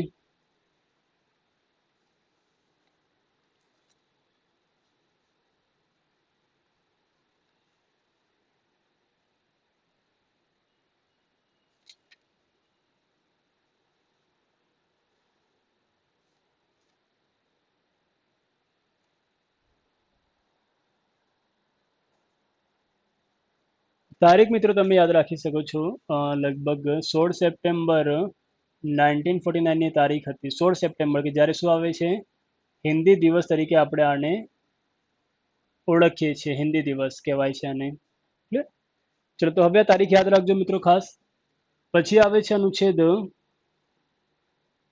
344 એમાં આવે છે રાજભાષા પંચ આના માટે શું કરી છે આ લોકોએ પંચ બનાવવાની વ્યવસ્થા અહીંયા કરવામાં આવી હતી રાજભાષા પંચની જોગવાઈ છે રાજભાષા પંચમાં એવી જોગવાઈ હતી કે જ્યારે બંધારણનો અમલ આવે છે ત્યારથી 5મા વર્ષે અને તે પછી લગાતાર 10 વર્ષે આની રચના કરવામાં આવશે લખી શકીએ કે બંધારણના અમલથી 5મા વર્ષે રચના કરવામાં આવશે તે પછી દર 10 વર્ષે રચના કરવી ક્લિયર આવી વાત અહીંયા કરવામાં આવી છે શું વાત કરી છે જેમ કે બંધારણનો અમલ ક્યારે આવ્યો 26 જાન્યુઆરી 1950 ના રોજ આવ્યો છે તો 26 જાન્યુઆરી 1950 જ્યારે 5 વર્ષ પૂરા થાય ત્યારે પહેલા રચના કરવી મતલબ પ્રથમ ભાષા પંચની રચના ક્યારે થઈ હશે પ્રથમ ભાષા પંચની જે રચના છે એ થઈ હતી 1955 પ્રથમ અધ્યક્ષ કોણ હતા તો પ્રથમ અધ્યક્ષ લખી લઈએ આપણે આ ભાષા પંચના પ્રથમ તો તે સમય અધ્યક્ષ કોણ હતા તે છે બી.જે. ખેર ક્લિયર એ હતા પ્રથમ ભાષા પંચના અધ્યક્ષ તરીકે તમે એમને લઈ શકો છો તો અહીંયા મિત્રો આપણે વાત કરી 344 જે છે આપણું તે મુજબ ભાષા પંચની વાત છે આ ભાષા પંચનું કાર્ય શું રાજભાષા પંચનું કાર્ય શું તો કે હિન્દી ભાષાનું દેશમાં કેટલો ઉપયોગ થઈ રહ્યું છે હિન્દી ભાષાનો વિકાસ કેવી રીતના કરવું આપણે સંસદ કેટલું હિન્દી ભાષાનો ઉપયોગ કરી રહી છે આવી કઈ જે રિપોર્ટ છે એ રાષ્ટ્રપતિને લગાતાર આપતી હોય છે તો નિમણૂક વગેરે યાદ રાખજો રાષ્ટ્રપતિ કરશે નિમણૂક કોણ કરશે અહીંયા અધ્યક્ષ અને સભ્યની નિમણૂક કોણ કરશે મિત્રો તો કે રાષ્ટ્રપતિ ક્લિયર અને આ જે રિપોર્ટ છે પોતાની કોને આપે છે તો રાષ્ટ્રપતિને જ આપતી હોય છે બીજે ખેર એ અધ્યક્ષ હતા પ્રથમ ભાષા પંચના 344માં કંઈક આ વાત કરવામાં આવેલી છે પછી છે અનુચ્છેદ 345 મેં વાત કરી છે કે રાજ્યો બે રાજ્યો છે એમની વચ્ચે વ્યવહાર માટે વપરાતી ભાષા કઈ રાખવી તો એ રાજ્યો પર આધાર રાખે છે ક્લિયર તો એને તમે યાદ રાખી શકો છો ચલો મતલબ 345 પહેલા આપણે જોઈ લઈએ 345માં એ વાત છે કે રાજ્ય માટેની અહીંયા રાજ્યની રાજભાષા કઈ રહેશે 345માં શાની વાત છે કે રાજ્યની રાજભાષા કઈ રહેશે જેમ કે કોઈ રાજ્ય છે આપણું ગુજરાત તો ગુજરાતની રાજ્ય ભાષા કઈ મતલબ ઓફિશિયલ લેંગ્વેજ કઈ તો એ ગુજરાત નક્કી કરશે કઈ રીતના નક્કી કરશે કે ગુજરાતમાં જે સૌથી વધુ બોલાતી હોય એ કોઈ ભાષાને ગુજરાત શું કરી શકે છે રાજભાષા તરીકેનો દરજ્જો આપી શકે છે અથવા હિન્દી ભાષાને દરજ્જો આપી શકે છે અથવા અનુસૂચિ 8 મુજબની કોઈ પણ ભાષાને દરજ્જો આપી શકે છે રાજભાષા તરીકે ઓફિશિયલ લેંગ્વેજ તરીકે તો રાજ્યની રાજભાષા કઈ રહેશે તો રાજ્ય નક્કી કરશે કઈ જગ્યાએથી તો કે રાજ્યમાં સૌથી વધુ બોલાતી કોઈ ભાષા હોય તેને રાખી શકે છે અથવા અનુસૂચિ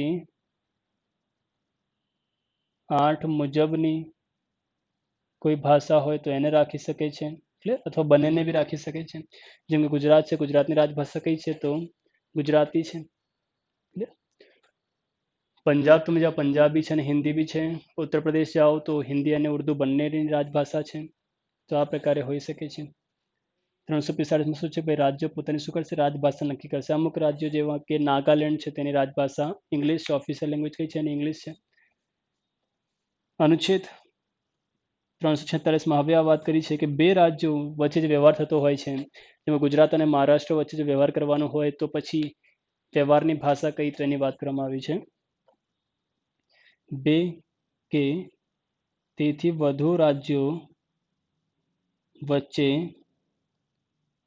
વ્યવહાર માટે વપરાતી ભાષા એની વાત આ લોકોએ અહીંયા કરી છે ક્લિયર કે બે રાજ્યો વચ્ચે કઈ ભાષા રાખવાની, તો એ વાત અહીંયા 346માં લોકોએ કરી છે. પછી થોડી ખાસ અહીંયા વાત કરવાની છે આપણે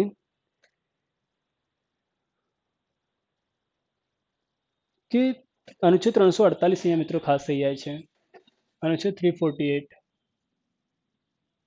આર્ટિકલ 348 શું કહે છે કે ભાઈ સુપ્રીમ કોર્ટ અને હાઈકોર્ટમાં વપરાતી ભાષા કઈ રહેશે? કઈ છે મિત્રો? ઇંગ્લિશ છે. સુપ્રીમ કોર્ટ અને હાઈકોર્ટ જે છે આપણા દેશની અંદર, એમાં જે બી ઓન પેપર વર્ક થાય છે કઈ ભાષામાં હશે? ઇંગ્લિશ ભાષામાં હશે. આ પ્રકારની જોગવાઈ અનુચ્છેદ 348માં કરવામાં આવી છે. અનંતકાળ સુધી ઇંગ્લિશ ભાષા છે. તો યાદ રાખજો, સુપ્રીમ કોર્ટ હાઈકોર્ટમાં જે બી ઓન પેપર વર્ક થશે, ડોક્યુમેન્ટરી જે હશે એની ઇંગ્લિશ લેંગ્વેજમાં જ હોય છે. અહીંયાથી આપણે થોડી નોટ લઈ શકીએ છીએ. અનુચ્છેદ 120 મુજબ કે સંસદની, આપણે શોર્ટમાં લખી લઈએ, ઓફિશિયલ લેંગ્વેજ કઈ છે? તે બી કઈ છે? ઇંગ્લિશ છે. અનુચ્છેદ 205 તે મુજબ વિધાનમંડળ જે છે આપણી પાસે, વિધાનમંડળની ઓફિશિયલ લેંગ્વેજ કઈ છે? તે બી કઈ છે મિત્રો? ઇંગ્લિશ. મતલબ સંસદમાં, વિધાનમંડળ જે છે આપણી પાસે, એમાં કોઈ પણ ખરડો પસાર થાય છે, કોઈને રાજીનામું આપવાનું હોય, કોઈને હટાવવાની પ્રક્રિયા હોય, કોઈ પણ કાર્યવાહી જે થાય છે સંસદ કે વિધાનમંડળમાં, એમાં ઇંગ્લિશ ભાષાનો જો ઓન પેપર ઉપયોગ કરવામાં આવે છે. પણ ત્રણેય જગ્યાએ સુપ્રીમ કોર્ટ, હાઈકોર્ટ હોય કે સંસદ હોય કે વિધાનમંડળ હોય આપણું, અહીંયા જો તમારે બોલવાનું હોય તો માત્ર ભાષાના પ્રયોગની છૂટ છે. પણ જ્યારે ઓન પેપર વર્કની વાત છે તો ઇંગ્લિશ ભાષામાં જ કરવામાં આવશે. એવી જોગવાઈ છે મિત્રો. અનુચ્છેદ 350, આ બી આપણે ખાસ યાદ રાખવું પડશે. અહીંયા વાત કરી છે કે જ્યારે આપણે કોઈ બી કમ્પ્લેન કરવાની હોય ગવર્મેન્ટ ઓફિસમાં, ત્યારે કોઈ પણ ભાષામાં તમે કમ્પ્લેન્ટ દર્જ કરાવી શકો છો. શિકાયત તમારે દર્જ કરાવવાની હોય તો શિકાયત જ્યારે મતલબ આપણે કહેતા હોય ને કે આપણે કમ્પ્લેન કરવાની હોય, ફોર એક્ઝામ્પલ આપણે કોઈ સચિવાલયમાં ગયા, કોઈ વ્યક્તિ હતો બરાબર વ્યવહાર નથી કર્યો, આપણે કોઈ કમ્પ્લેન દર્જ કરવાની છે, તો કમ્પ્લેનમાં એવું નહીં કે ફોર એક્ઝામ્પલ આપણે કેરળથી અહીંયા આવ્યા હતા ગુજરાતમાં, તો આપણે ગુજરાતી ભાષા આવડતી નથી અને આપણે માની લો કે કમ્પ્લેન જે છે એ કેરળમાં જે ભાષા ચાલે છે મલયાલમ, આપણે એ ભાષામાં લખી હોય કમ્પ્લેન્ટ, તો એ જે કમ્પ્લેન્ટ લેવાવાળો વ્યક્તિ છે સામે, ઓફિસર જે છે, એ એવું ના કહી શકે ભાઈ તમે તો આ મલયાલમમાં લખ્યું છે તો મને કંઈક સમજાતું નથી, આ કમ્પ્લેન લેવામાં આવશે નહીં. તો કમ્પ્લેન, શિકાયત જ્યારે લેવામાં આવે છે નાગરિક પાસેથી ઓફિસર દ્વારા, ત્યારે ભાષાના આધારે શિકાયતમાં ભેદભાવ કરી શકાય નહીં, એને એક્સેપ્ટ કરવી પડશે. ક્લિયર? તો શિકાયત, કમ્પ્લેન જે છે, શિકાયતમાં ભાષાના આધારે ભેદભાવ ના કરી શકાય. અહીંયા કોઈ ભેદભાવ ના કરી શકાય. તમે પોતાની માતૃભાષામાં બી કમ્પ્લેન ફાયર કરી શકો છો. ક્લિયર? સામેવાળા વ્યક્તિને એ માનવી પડશે, એ લેવી પડશે. અનુચ્છેદ 351 બી છે આપણી પાસે. તે મુજબ હિન્દી ભાષાનો જે વિકાસ છે અને વિસ્તાર છે તે કોની જવાબદારી છે? સંઘની જવાબદારી છે. મતલબ કેન્દ્ર સરકાર છે એની જવાબદારી છે કે હિન્દી ભાષાનો વિકાસ થાય, એનો વિસ્તાર થાય, ફેલાય આપણા દેશની અંદર. એ જવાબદારી કોની છે? તો કે સંઘની છે. તો કંઈક આટલા અનુચ્છેદ જો કરીએ આપણે, આટલી માહિતી કરીએ તો આ ભાગ જે 17 છે રાજભાષા એ પૂરી થઈ જાય છે. શું વાત કરીએ રાજભાષામાં આપણે? તો કે સૌથી પહેલા તો અનુચ્છેદ ઇન્ટરવલ યાદ રાખો. રાજભાષાની વાત આપણે અનુસૂચિ નંબર 8માં કરી ગયા છીએ. તે તમે અહીંયા ફરીથી લખી શકો છો, પણ લખવાની જરૂર નથી. ભાષાઓ આપણે કરી ગયા, શરૂઆતમાં 14 હતી, પછી 15મી આવી, પછી 3 ભાષા આવી, પછી 4 ભાષા, આમ કુલ મળીને અત્યારે 22 માન્ય ભાષાઓ છે. એ આપણે અગાઉ કરી ગયા છે. 343 કહે છે કે ભાઈ દેશની જે રાજભાષા છે હિન્દી છે અને લિપિ કઈ છે? દેવનાગરી છે. હિન્દી ભાષાનો સ્વીકાર ક્યારે થયો છે? 16 સપ્ટેમ્બર 1949ના રોજ. 16 સપ્ટેમ્બર શું કહેવાય છે? અને હિન્દી દિવસ તરીકે ઉજવવામાં આવે છે. અનુચ્છેદ 344 બી આપણે કરી ગયા કે રાજભાષા પંચની એની અંદર જોગવાઈ હતી. તો રાજભાષા પંચને આપણે જોઈ ગયા. તો રાજભાષા પંચમાં આપણે શું વાત કરી કે જોગવાઈ એવી હતી કે જ્યારે બંધારણનો અમલ આવે છે તે પછી 5મા વર્ષે નિમણૂક કરવાની, રચના કરવાની, અને તે પછી દર 10 વર્ષે ભાષા પંચની રચના કરવી. તો પ્રથમ ભાષા પંચની રચના ક્યારે થઈ? 1955. ત્યારથી લગભગ લગાતાર 10 વર્ષે થઈ રહી છે. પ્રથમ ભાષા પંચના અધ્યક્ષ કોણ હતા? બીજે ખેર. બધાની નિમણૂક કોણ કરે છે? રાષ્ટ્રપતિ. કાર્ય શું હોય છે? તો કે હિન્દી ભાષાનો કેટલો વિકાસ થઈ રહ્યો છે, કેટલો વિસ્તાર થઈ રહ્યો છે, દેશમાં કેટલો ઉપયોગમાં લેવાઈ રહી છે હિન્દી ભાષા, સાથે સંસદ છે, વિધાનસભાઓ છે, કેટલું હિન્દી ભાષાનો ઉપયોગ કરે છે, એ અંગે માહિતી રાષ્ટ્રપતિને આપતી હોય છે જ્યારે રાષ્ટ્રપતિ માંગે. અનુચ્છેદ 345 વાત કરી ગયા કે ભાઈ રાજ્યની રાજભાષા, તો એ રાજ્ય પોતે નક્કી કરશે. કઈ રીતના? તો કે પોતાના રાજ્યમાં સૌથી વધુ બોલાતી કોઈ લોકલ લેંગ્વેજ હોય એને જાહેર કરી શકે છે, અથવા અનુસૂચિ નંબર 8 મુજબની કોઈ ભાષા છે એને જાહેર કરી શકે છે, અથવા ઇંગ્લિશને બી જાહેર કરતા હોય છે લોકો. 346માં શું વાત કરી કે બે કે તેથી વધુ રાજ્યો છે એમની વચ્ચે જો વ્યવહાર થવાનો હોય, કોઈ પણ પ્રકારનો હોય, ધારાકીય, નાણાકીય, કોઈ પણ વ્યવહાર થવાનો હોય તો કઈ ભાષામાં થશે? તો રાજ્યો નક્કી કરી લેશે. જનરલી ઇંગ્લિશ કે હિન્દી ભાષાનો ઉપયોગ થતો હોય છે. પછી વાત કરીએ આપણે 348માં કે સુપ્રીમ કોર્ટ હાઈકોર્ટની ભાષા કઈ રહેશે? ઇંગ્લિશ છે. પણ બોલવા માટે, જેમ કે આપણે આરોપી છીએ, આપણે કંઈ મર્ડર કર્યું હોય અને હાઈકોર્ટમાં આપણે રજૂ થઈ રહ્યા છીએ, ત્યાં ભલે ઓન પેપર વર્ક ઇંગ્લિશમાં થઈ રહ્યો છે, પણ જો મારે કંઈ ગવાહી કંઈ બી બોલવાનું છે પોતાના સેલ્ફ ડિફેન્સમાં, તો હું પોતાની ગુજરાતી ભાષામાં બોલી શકું છું હાઈકોર્ટ કે સુપ્રીમ કોર્ટમાં પણ. બોલવા માટે લોકલ મતલબ આપણી જે માતૃભાષા હોય છે એની છૂટ છે. નોટ લીધી આપણે થોડીક અલગ કે અનુચ્છેદ 120 એવું કહે છે કે ભાઈ સંસદમાં જે બી ખરડાઓ પસાર થાય છે, જે બી ડોક્યુમેન્ટરી પ્રોસેસ થાય છે પાર્લામેન્ટની અંદર આપણી ઇંગ્લિશ ભાષામાં હશે, પણ ત્યાં બી બોલવા માટે માતૃભાષાના પ્રયોગની છૂટ છે. અનુચ્છેદ 205 કે વિધાન મંડળની બી ઓફિશિયલ લેંગ્વેજ કઈ છે? તો કે ઇંગ્લિશ છે, પણ ત્યાં બી બોલવા માટે માતૃભાષાનો પ્રયોગ કરી શકાય. અનુચ્છેદ 350 શિકાયત જ્યારે તમે ફાઇલ કરો છો, ક્લિયર, તો શિકાયત તમે પોતાની માતૃભાષામાં બી લખી શકો છો. સામેવાળો જે ઓફિસર છે એ આપણને ના પાડી શકે કે ભાઈ તમે તો આ ભાષા કઈ લખી મને સમજાતી નથી, તો ના લઈ શકે એવું નહીં, એને એક્સેપ્ટ કરવી પડશે. મતલબ ભાષાના આધારે શિકાયતમાં ભેદભાવ ન કરી શકાય એવી જોગવાઈ છે. 351 કહે છે કે ભાઈ હિન્દી ભાષાનો વિકાસ અને વિસ્તાર થાય એ સંઘ અથવા કેન્દ્ર અથવા ભારત સરકારની જવાબદારી છે. ચલો મિત્રો, આ ભાગ અહીંયા પૂરો થાય છે. કોઈ ડાઉટ હોય તો પૂછેલા ભાગમાં મોટા ભાગના પ્રશ્નો અહીંયા સમાહિત થઈ ગયા છે. છતાં બી કંઈ ડાઉટ હોય તો પૂછો. જો ડાઉટ ના હોય તો નો ડાઉટ કમેન્ટ કરો, કારણ કે પછી આપણે જોઈશું કટોકટી, જેમાંથી પ્રશ્નો લગભગ પૂછાતા હોય છે. જો ડાઉટ ના હોય તો નો ડાઉટ કમેન્ટ કરો. પછી આપણે ભાગ 18 પર તરફ જઈએ.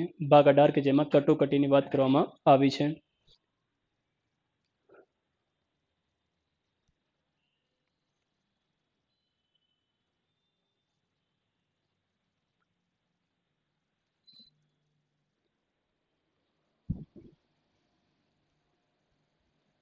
કંઈ બી ડાઉટ હોય મિત્રો તો પૂછી શકો છો.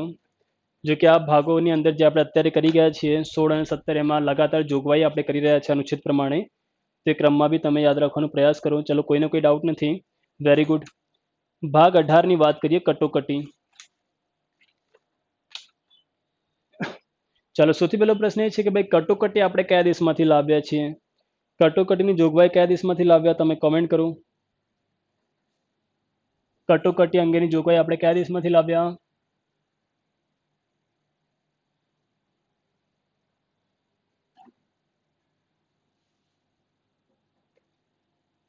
કટોકટી અંગેની જોગવાઈ કયા દેશમાંથી લેવામાં આવી છે?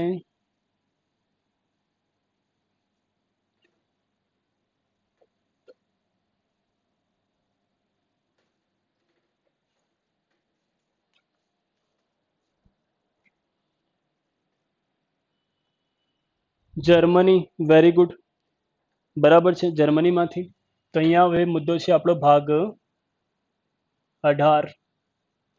વાત કરી છે કટોકટી, એમરજન્સી જે આપણે કહેતા હોઈએ છીએ. વાત છે અહીંયા અનુચ્છેદ 352 થી 358 સુધી છે. તો જોઈ લઈએ આપણે અતિ મહત્વના ભાગને, કટોકટી. ચલો, હવે પ્રશ્ન એ છે કે આપણે જર્મનીમાંથી લાવીએ તો મુદ્દો સોલ્વ થઈ ગયો કે ભાઈ કટોકટીની જોગવાઈ આપણે કયા દેશમાંથી લાવ્યા છે? તો કે ભાઈ જર્મનીમાંથી લાવ્યા છે. કટોકટી કેટલા પ્રકારની હોય છે અને કઈ કઈ હોય છે? તમે કોમેન્ટ કરો. કટોકટી કેટલા પ્રકારની હોય છે અને કઈ કઈ હોય છે? પછી આપણે તમામને વિસ્તારથી સમજીશું. પહેલા કમેન્ટ કરો કે ભાઈ કેટલા પ્રકારની હોય છે? 1, 2, 3, 4 કેટલા પ્રકારની હોય છે કટોકટી?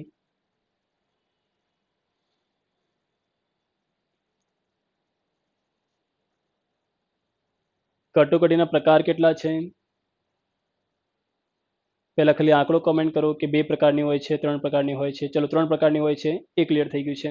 હવે તમે કમેન્ટ કરો કે કઈ કઈ હોય છે 3.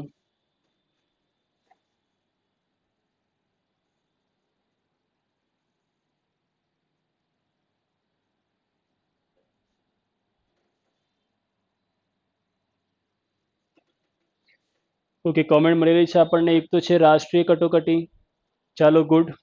પછી બંધારણીય કટોકટી છે, નાણાકીય કટોકટી. તો આ 3 થઈ ગયા આપણે, ક્લિયર.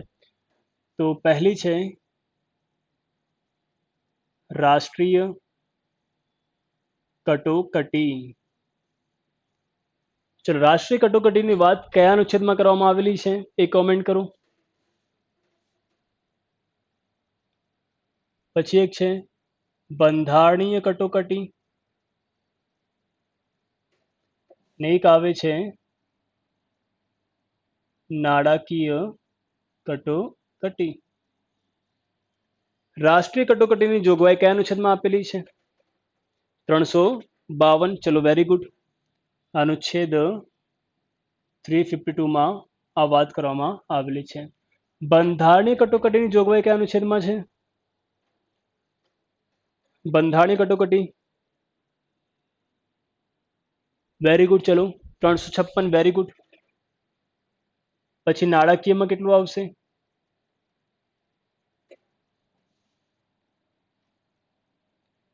નાણાકીય કટોકટી 360. ચલો, ગુડ. તો 3 પ્રકારની કટોકટી અનુચ્છેદ પ્રમાણે આપણે લખીએ અત્યારે.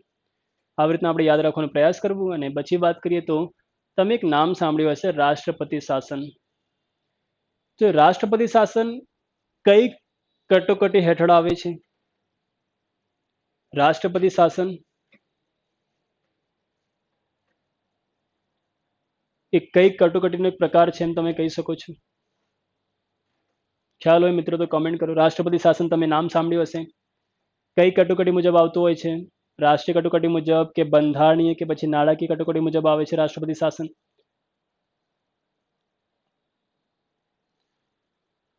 કમેન્ટ કરું. તો રાષ્ટ્રપતિ શાસન જે આવે છે એ રાષ્ટ્રપતિ શાસન એટલે શું? તો એટલે શું થાય છે? બંધારણીય કટોકટી. બંને એક જ છે.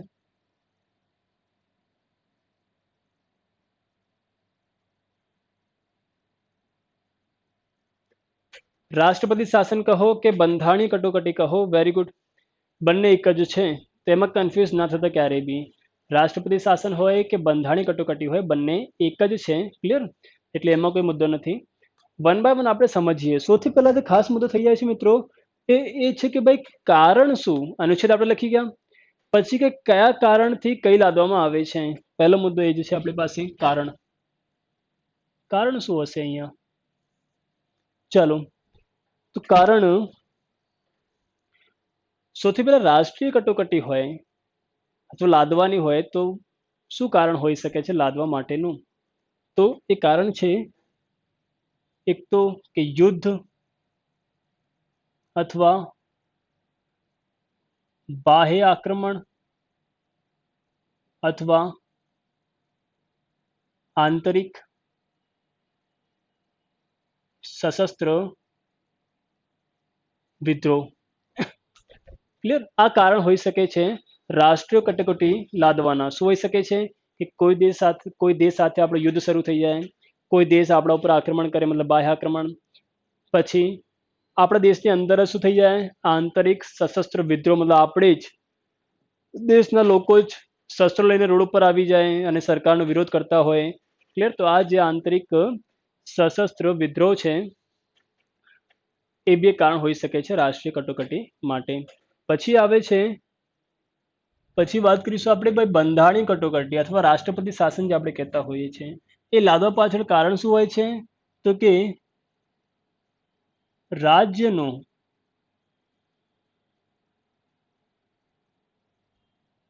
બંધારણીય તંત્ર શું થઈ ગયો હશે અહીંયા? વિફળ. રાષ્ટ્રીય કટોકટી સમગ્ર દેશ પર અમલમાં આવે છે અથવા દેશના કોઈ ભાગ પર અમલમાં આવી શકે છે, જ્યારે બંધારણીય કટોકટી અથવા રાષ્ટ્રપતિ શાસન એ કોઈ પર્ટિક્યુલર રાજ્ય પર જ અમલમાં આવતું હોય છે. ફોર એક્ઝામ્પલ, ગુજરાત છે, ગુજરાતમાં અત્યારે બીજેપી સરકાર છે, રૂપાણીની સાહેબની સરકાર છે. જો યોગ્ય શાસન ન ચલાવતા હોય, જો બંધારણ મુજબ શાસન ન ચલાવતા હોય, તો એવા સંજોગમાં શું થઈ શકે છે? ગુજરાત પર રાષ્ટ્રપતિ શાસન આવી શકે છે. કેમ આવી શકે? કારણ કે એક્ઝામ્પલ મુજબ ગુજરાતનું શું થઈ ગયું છે? બંધારણીય તંત્ર વિફળ, મતલબ રાજ્યની સરકાર બંધારણ મુજબ સરકાર શાસન ન ચલાવતી હોય તો લાદી શકાય છે. તો આ કારણ થઈ ગયું. પછી નાણાકીય કટોકટી ક્યારે? કે જ્યારે શું હોય? નાણાંની અછત ઊભી થઈ જાય ત્યારે આ લાદવામાં આવશે. તો આ છે મિત્રો કારણ. કારણ પછી છે કે જાહેરાત કોણ કરશે? કોણ જાહેર કરશે કે ભાઈ આ કટોકટી અમલમાં આવી છે? તો રાષ્ટ્રીય કટોકટીની જાહેરાત કોણ કરશે મિત્રો? તમે કોમેન્ટ બોક્સમાં જણાવો. રાષ્ટ્રીય કટોકટીની જાહેરાત કોણ કરશે કે ભાઈ હવેથી આ રાષ્ટ્રીય કટોકટી દેશમાં અમલમાં છે?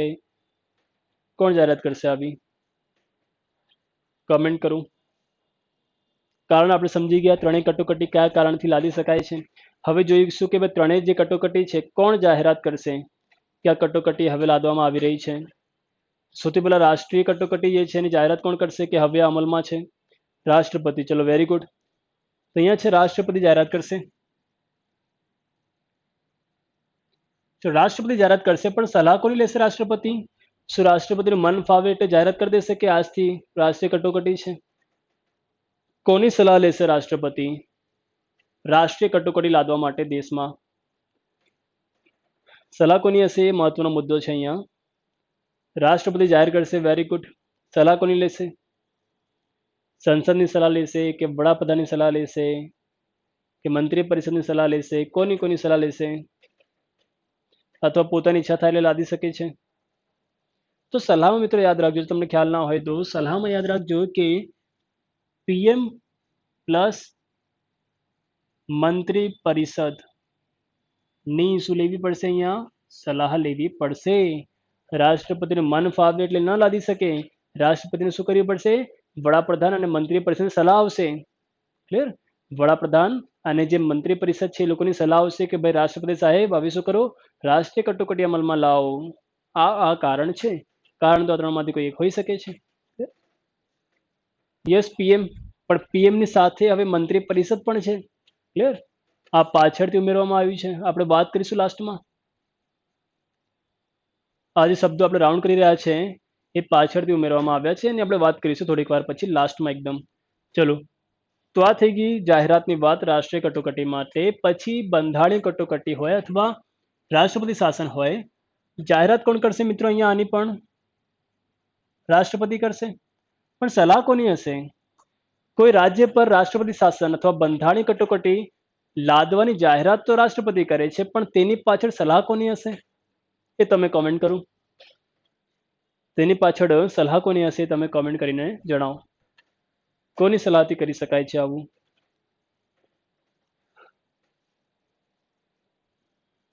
રાષ્ટ્રપતિ શાસન. રાષ્ટ્રપતિ જ્યારે કોઈ રાજ્ય પર લાદે છે ત્યારે કોની સલાહ લે છે? એ આપણો પ્રશ્ન છે. તો અહીંયા આન્સર આવ્યું છે રાજ્યપાલ. Very good, very good. રાજ્યપાલ બરાબર છે. તો સલાહ કોની હશે? રાજ્યપાલની સલાહ. મતલબ ફોર એક્ઝામ્પલ ગુજરાતના જે રાજ્યપાલ છે એમને એવું લાગે ભાઈ ગુજરાતમાં રૂપાણી સાહેબ બરાબર કામ કરી રહી નથી, બંધારણનું લગાતાર ઉલ્લંઘન કરી રહી છે, તો આવા સંજોગમાં આપણા ગુજરાતના રાજ્યપાલ કોને ફોન કરશે? રાષ્ટ્રપતિને જાણ કરશે કે ભાઈ અહીંયા ગુજરાતમાં હાલત ખરાબ છે, રાષ્ટ્રપતિ શાસન લાદો. તો રાષ્ટ્રપતિ ગુજરાત પર રાષ્ટ્રપતિ શાસન લાદી દેશે. ક્લિયર? રાજ્યપાલના કહેવાથી. વાત છે બાજુમાં નાણાકીય કટોકટીની, તો કે આની જાહેરાત બી કોણ કરશે? રાષ્ટ્રપતિ. કોની સલાહથી કરશે? તો વડાપ્રધાનની સલાહથી. ક્લિયર? વડાપ્રધાનની સલાહ એના માટે રાષ્ટ્રપતિ લઈ લેશે. તો જાહેરાત તો મિત્રો ક્લિયર થઈ ગઈ આપણે કે ભાઈ જાહેરાત કોણ કરશે એ આપણે જોઈ ગયા. પાછળ કોની સલાહ હશે એ બી આપણે જોઈ ગયા. એ મહત્વનું છે. હવે તે પછી કે જ્યારે જાહેરાત કરી દે છે રાષ્ટ્રપતિ, ત્યારથી કેટલા સમય માટે અમલમાં રહી શકે છે? ક્લિયર? મતલબ એક પ્રકારે કહી શકાય અમલનું સમય. અમલનું સમય કેટલું રહેશે? માની લો કે આજે રાષ્ટ્રપતિ જાહેરાત કરે છે રાષ્ટ્રીય કટોકટીની કે ભાઈ દેશમાં રાષ્ટ્રીય કટોકટી અમલમાં છે, તો કેટલા સમય સુધી અમલમાં રહી શકે છે એ તમે કોમેન્ટ કરીને જણાવો. ચલો ઓપ્શન બી આપી દઈએ આપણે. 1 માસ, 2 માસ, 4 માસ કે 6 માસ કેટલા સમય સુધી અમલમાં રહી શકે છે રાષ્ટ્રીય કટોકટી રાષ્ટ્રપતિની જાહેરાત કર્યાથી? 1 માસ, 2 માસ, 4 માસ કે 6 માસ? તમે કમેન્ટ કરો.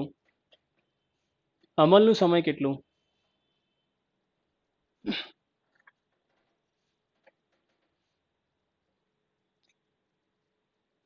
ખ્યાલ હોય તો કમેન્ટ કરો મિત્રો, અથવા કઈ બી ઓપ્શન તમે અહીંયા પસંદ કરી શકો છો. 1 માસ સુધી અમલમાં રહેશે કે 2 માસ સુધી અમલમાં રહેશે રાષ્ટ્રપતિની જાહેરાત રાષ્ટ્રીય કટોકટી માટેની? 6 મહિના આપણો અહીંયા આન્સર આવ્યું છે. ચલો, તો અહીંયા કેટલું રહેશે મિત્રો? 1 માસ. કેટલું રહેશે? 1 માસ સુધી અમલમાં રહી શકે છે. રાષ્ટ્રપતિ જ્યારે રાષ્ટ્રપતિ શાસનની રાષ્ટ્રીય કટોકટીની જાહેરાત કરી છે ત્યારે 1 માસ સુધી અમલમાં રહી શકે છે. હવે જ્યારે બંધારણમાં જોગવાઈ થઈ હતી ત્યારે શરૂઆતમાં કેટલું હતું? આ 2 માસ. કેટલી હતી? આ 2 માસ હતી. પછી થયો સુધારો, 44મો બંધારણીય સુધારો 1978માં જે થઈ ગયો છે તે મુજબ આ લોકોએ શું કરી છે? 2 માસ હતી પહેલા અમલની જોગવાઈ કે 2 માસ સુધી અમલમાં રહેશે રાષ્ટ્રપતિ જાહેરાત કરે, તો શું કરી છે આ લોકોએ? ઘટાડીને 1 માસ કરી છે. સાથે જ મંત્રી પરિષદ હોય કે આ સશસ્ત્ર જે શબ્દ છે, આ જે ફેરફાર આવ્યા છે કે આ સશસ્ત્ર શબ્દ એડ થયો છે, પછી મંત્રી પરિષદ એડ થયું છે, પછી આ જે ફેરફાર છે કે 1 માસનું 2 માસ કર્યું છે, આ ત્રણેય ફેરફાર ક્યારે આવ્યા છે? તો એના માટે થઈ ગયો 44મો બંધારણીય સુધારો. ક્યારે આવ્યો? 1978 મુજબ. કેમ કર્યું? એક્ઝામ્પલમાં લઈશું ત્યારે વાત કરીશું. અત્યારે આટલું યાદ રાખો કે રાષ્ટ્રપતિ જો રાષ્ટ્રીય કટોકટીની જાહેરાત કરે છે તો 1 માસ સુધી અમલમાં રહેશે. પણ 1 માસ પછી પણ પરિસ્થિતિ નિયંત્રણમાં ના હોય અને રાષ્ટ્રપતિને એવું લાગે અથવા વડાપ્રધાન કે મંત્રી પરિષદને એવું લાગે છે કે ભાઈ હજુ આપણે લંબાવવી પડશે રાષ્ટ્રીય કટોકટી 1 માસ પછી પણ, તો શું કરવું? તો કે 1 માસ જેમ પૂરા થવા આવે છે ત્યારે શું કરવાનું? 1 માસ પછી દર 6 માસે સંસદની બહુમતીથી અથવા સહમતીથી, તો મંજૂરી લખી લઈએ આપણા શબ્દોમાં, સંસદની મંજૂરીથી અનંત કાળ સુધી શું કરી શકાય છે? આને લંબાવી શકાય. યાદ રાખીશું મિત્રો કે રાષ્ટ્રપતિ જાહેરાત કરી છે આજે, તો 1 માસ સુધી તો અમલમાં રહેશે. એટલે 1 માસ સુધી તો વેલિડિટી છે એની. પણ જેમ 1 માસનું રિચાર્જ પૂરું થઈ જાય તો પછી રિચાર્જ કરાવવું પડશે. તો રિચાર્જ કરશે કોણ? તો સંસદ કરશે. કેટલા માસ માટે? 6 માસ માટે કરતી રહેશે. જેમ કે 1 માસ આજે પૂરું થવા આવ્યું છે તો જે સરકાર છે, ભારત સરકાર છે, શું કરશે?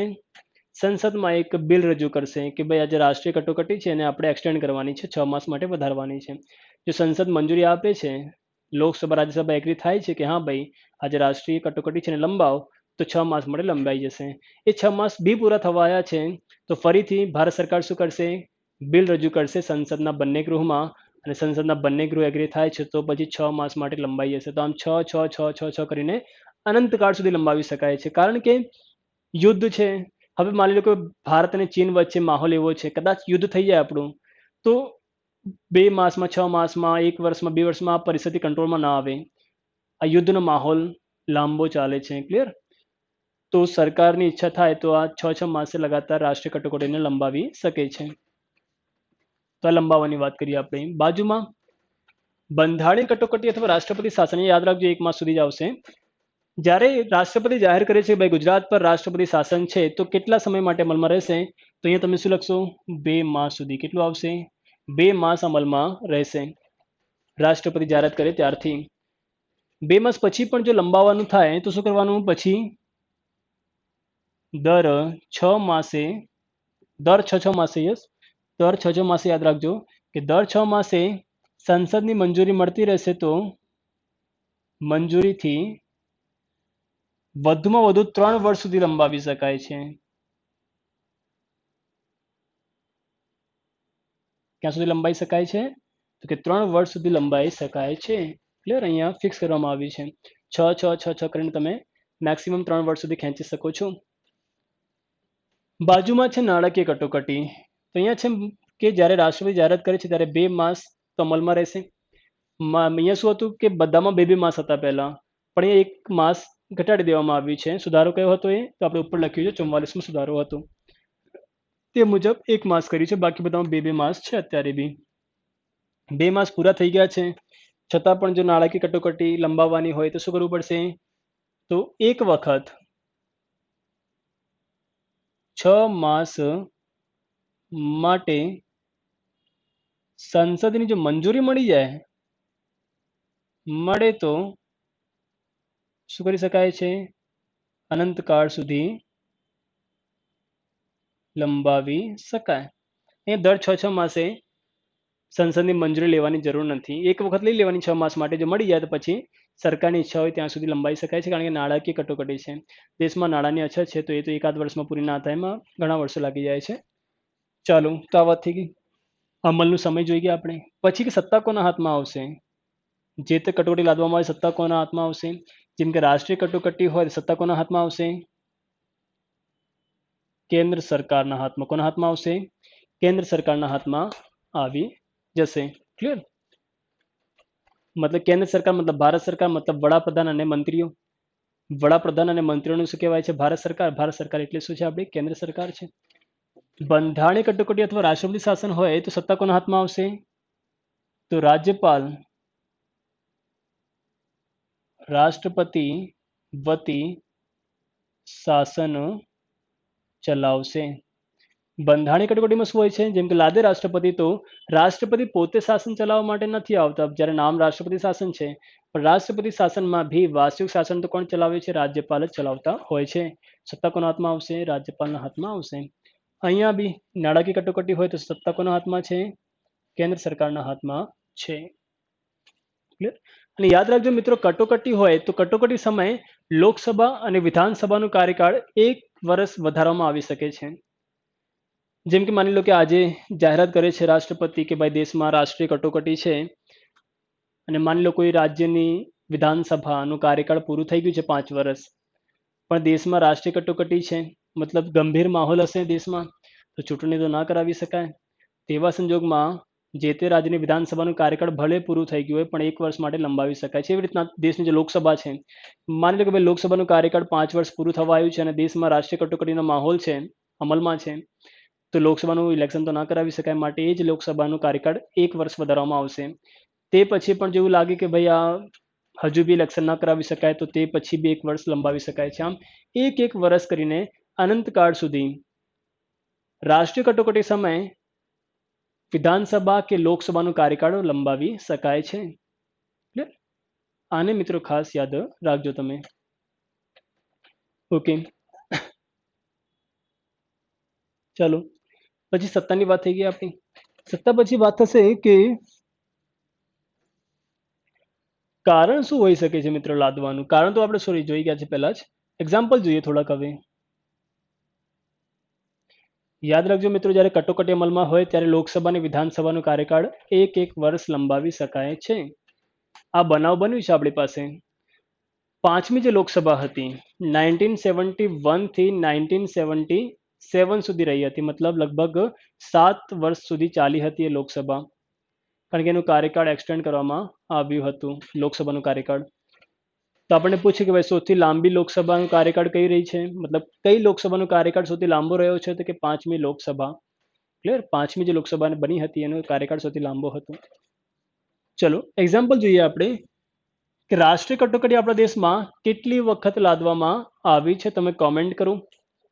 રાષ્ટ્રીય કટોકટી દેશમાં કેટલી વખત લાદવામાં આવી છે, તમે કોમેન્ટ કરો.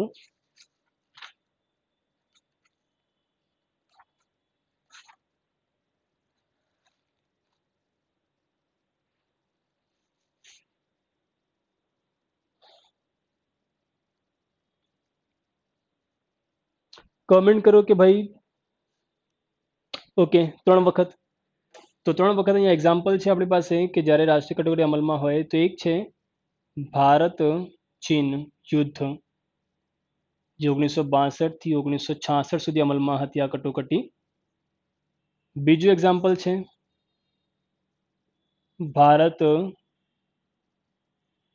પાકિસ્તાન યુદ્ધ, 1971 થી 1977 સુધી અમલમાં હતી આ કટોકટી.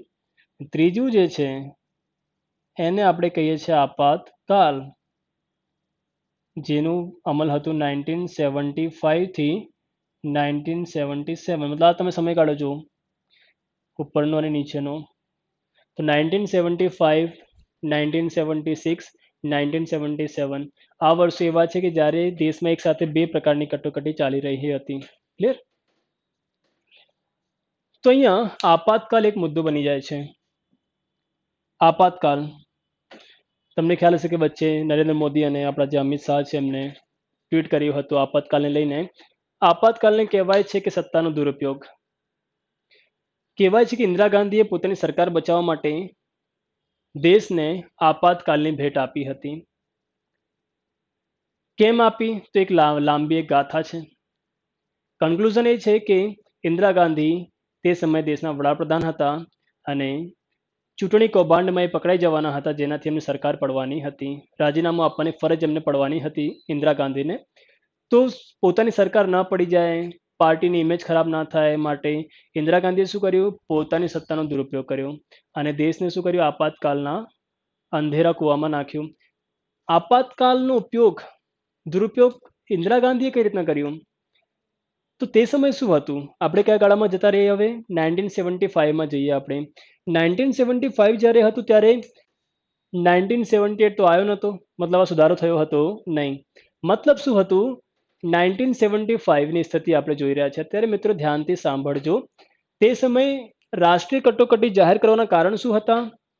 યુદ્ધ થાય તો જાહેર કરી શકાય છે, બાહ્ય આક્રમણ થાય તો જાહેર કરી શકાય છે, અથવા આંતરિક વિદ્રોહ. સશસ્ત્ર શબ્દ પહેલા હતો નહીં. 1975ની સ્થિતિમાં સશસ્ત્ર વિદ્રોહ હતો નહીં, આંતરિક વિદ્રોહ એટલું જ હતું પહેલા ખાલી, કે જો દેશમાં આંતરિક વિદ્રોહ થાય તો રાષ્ટ્રીય કટોકટી લાદી શકાય છે, આવી જોગવાઈ હતી. તે સમયગાળામાં એવું બન્યું કે દિલ્હીથી જયપ્રકાશ નારાયણ જે હતા એમને ઇન્દિરા હટાઓ આંદોલનની શરૂઆત કરી હતી. તો આપણા પ્રાઇમ મિનિસ્ટર ઇન્દિરા ગાંધી જે હતા એમને આ રીઝન આપ્યું કે વડાપ્રધાન વિરુદ્ધ અથવા ભારત સરકાર વિરુદ્ધ શું થઈ રહ્યું છે? આંદોલનની શરૂઆત થઈ છે દિલ્હીથી. તો એ આંદોલનનો બહાનો આપ્યો અને શું કર્યું? આંતરિક વિદ્રોહ કારણ બતાવીને ઇન્દિરા ગાંધીએ શું કર્યું? રાષ્ટ્રપતિ દ્વારા આપાતકાલની ઘોષણા કરાવી હતી. તે સમય દેશના આપાતકાલના સમય દેશના રાષ્ટ્રપતિ કોણ હતા? તો ફકરુદ્દીન અલી અહેમદ હતા. તે સમયે ઇન્દિરા ગાંધીએ આવું કઈ રીતના કરી લીધું? તો કે તે સમયે જાહેરાત માટે શું હતું? કે રાષ્ટ્રપતિ જાહેરાત કરતા હતા, પણ સલાહ કોણ લેવાની હતી? ફક્ત વડાપ્રધાનની સલાહથી રાષ્ટ્રપતિને જાહેરાત કરવી પડતી હતી. ક્લિયર? આ મંત્રી પરિષદની સલાહ પાછળથી એડ કરવામાં આવી છે. એટલે પહેલા કેવું હતું? 1975માં કેવું હતું કે ખાલી વડાપ્રધાન જો એગ્રી થઈ જાય, વડાપ્રધાન એવું થાય કે ભાઈ આપણે હવે રાષ્ટ્રીય કટોકટી નાખી દઈએ દેશમાં, તો એ ખાલી લેટર લખીને રાષ્ટ્રપતિને મોકલી દેત તો પછી અમલમાં આવી જાત. કંઈક આવી જોગવાઈ હતી શરૂઆતમાં. ક્લિયર? જેનો ઉપયોગ બી કર્યો ઇન્દિરા ગાંધીએ પોતાની સરકારને બચાવવા માટે. કારણ કે સત્તા કોના હાથમાં આવી જાય છે? કેન્દ્ર સરકારના હાથમાં સત્તા આવી જાય છે. પૂરા દેશ પર કંટ્રોલ કોનું આવી જાય છે? કેન્દ્ર સરકારનું આવી જાય છે. ક્લિયર? તે સમયે 2 માસ સુધી અમલમાં રહી શકતી હતી કટોકટી. તો જ્યારે આ દુરુપયોગ થઈ ગયો સત્તાનો, 1977માં જ્યારે ઇલેક્શન થયા, ઇન્દિરા ગાંધીની સરકાર પડી ગઈ. ક્લિયર?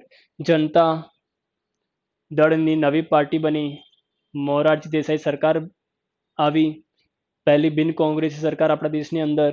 એ લોકોએ શું કર્યું? ભાઈ સુધારો કર્યો 44મો, કે હવે આંતરિક વિદ્રોહ નહીં. શું કર્યું? હવે આ લોકોએ આંતરિક સશસ્ત્ર વિદ્રોહ હોય કે હથિયારોથી આમ લોકો આંતરિક વિદ્રોહ કરતા હોય, આંતરિક વિદ્રોહ શરૂ થાય તો કરી શકાય, તો અમલમાં લાવી શકાય છે. એ બી ખાલી વડાપ્રધાનની નહીં ચાલશે, હવે મંત્રી પરિષદની બી સલાહ લેવી પડશે. આમ થોડીક સત્તા વડાપ્રધાનની આ લોકોએ ઓછી કરી છે. મતલબ હવે તમે જો તો કોઈ વડાપ્રધાન આવું ક્યારે કદાચ ન કરી શકે જે ઇન્દિરા ગાંધીએ કર્યું 1975 થી 1977માં આપાતકાલની બિહાફમાં. હવે થોડીક બંદીશો લાદી દેવામાં આવી છે આ સત્તા પર વડાપ્રધાનની. ક્લિયર? 3 એક્ઝામ્પલ યાદ રાખજો મિત્રો. પછી બાજુમાં છે બંધારણીય કટોકટી અથવા રાષ્ટ્રપતિ શાસન. રાષ્ટ્રપતિ શાસનની જો વાત કરતા હોઈએ આપણે, તો કે સૌપ્રથમ રાષ્ટ્રપતિ શાસન ક્યાં લાદવામાં આવ્યું? અહીંયા વાત કરીશું આપણે રાષ્ટ્રપતિ શાસનની. તો સૌથી પહેલા ક્યાં લાદવામાં આવ્યો? યાદ રાખજો, પંજાબ પર 1953માં. સૌથી પહેલા રાષ્ટ્રપતિ શાસન અથવા બંધારણીય કટોકટી કયા રાજ્ય પર અમલમાં આવી હતી? તો કે પંજાબ. સૌથી વધુ વખત રાષ્ટ્રપતિ શાસન કયા રાજ્ય પર આવ્યો છે? તો કે મણિપુર 10 વખત.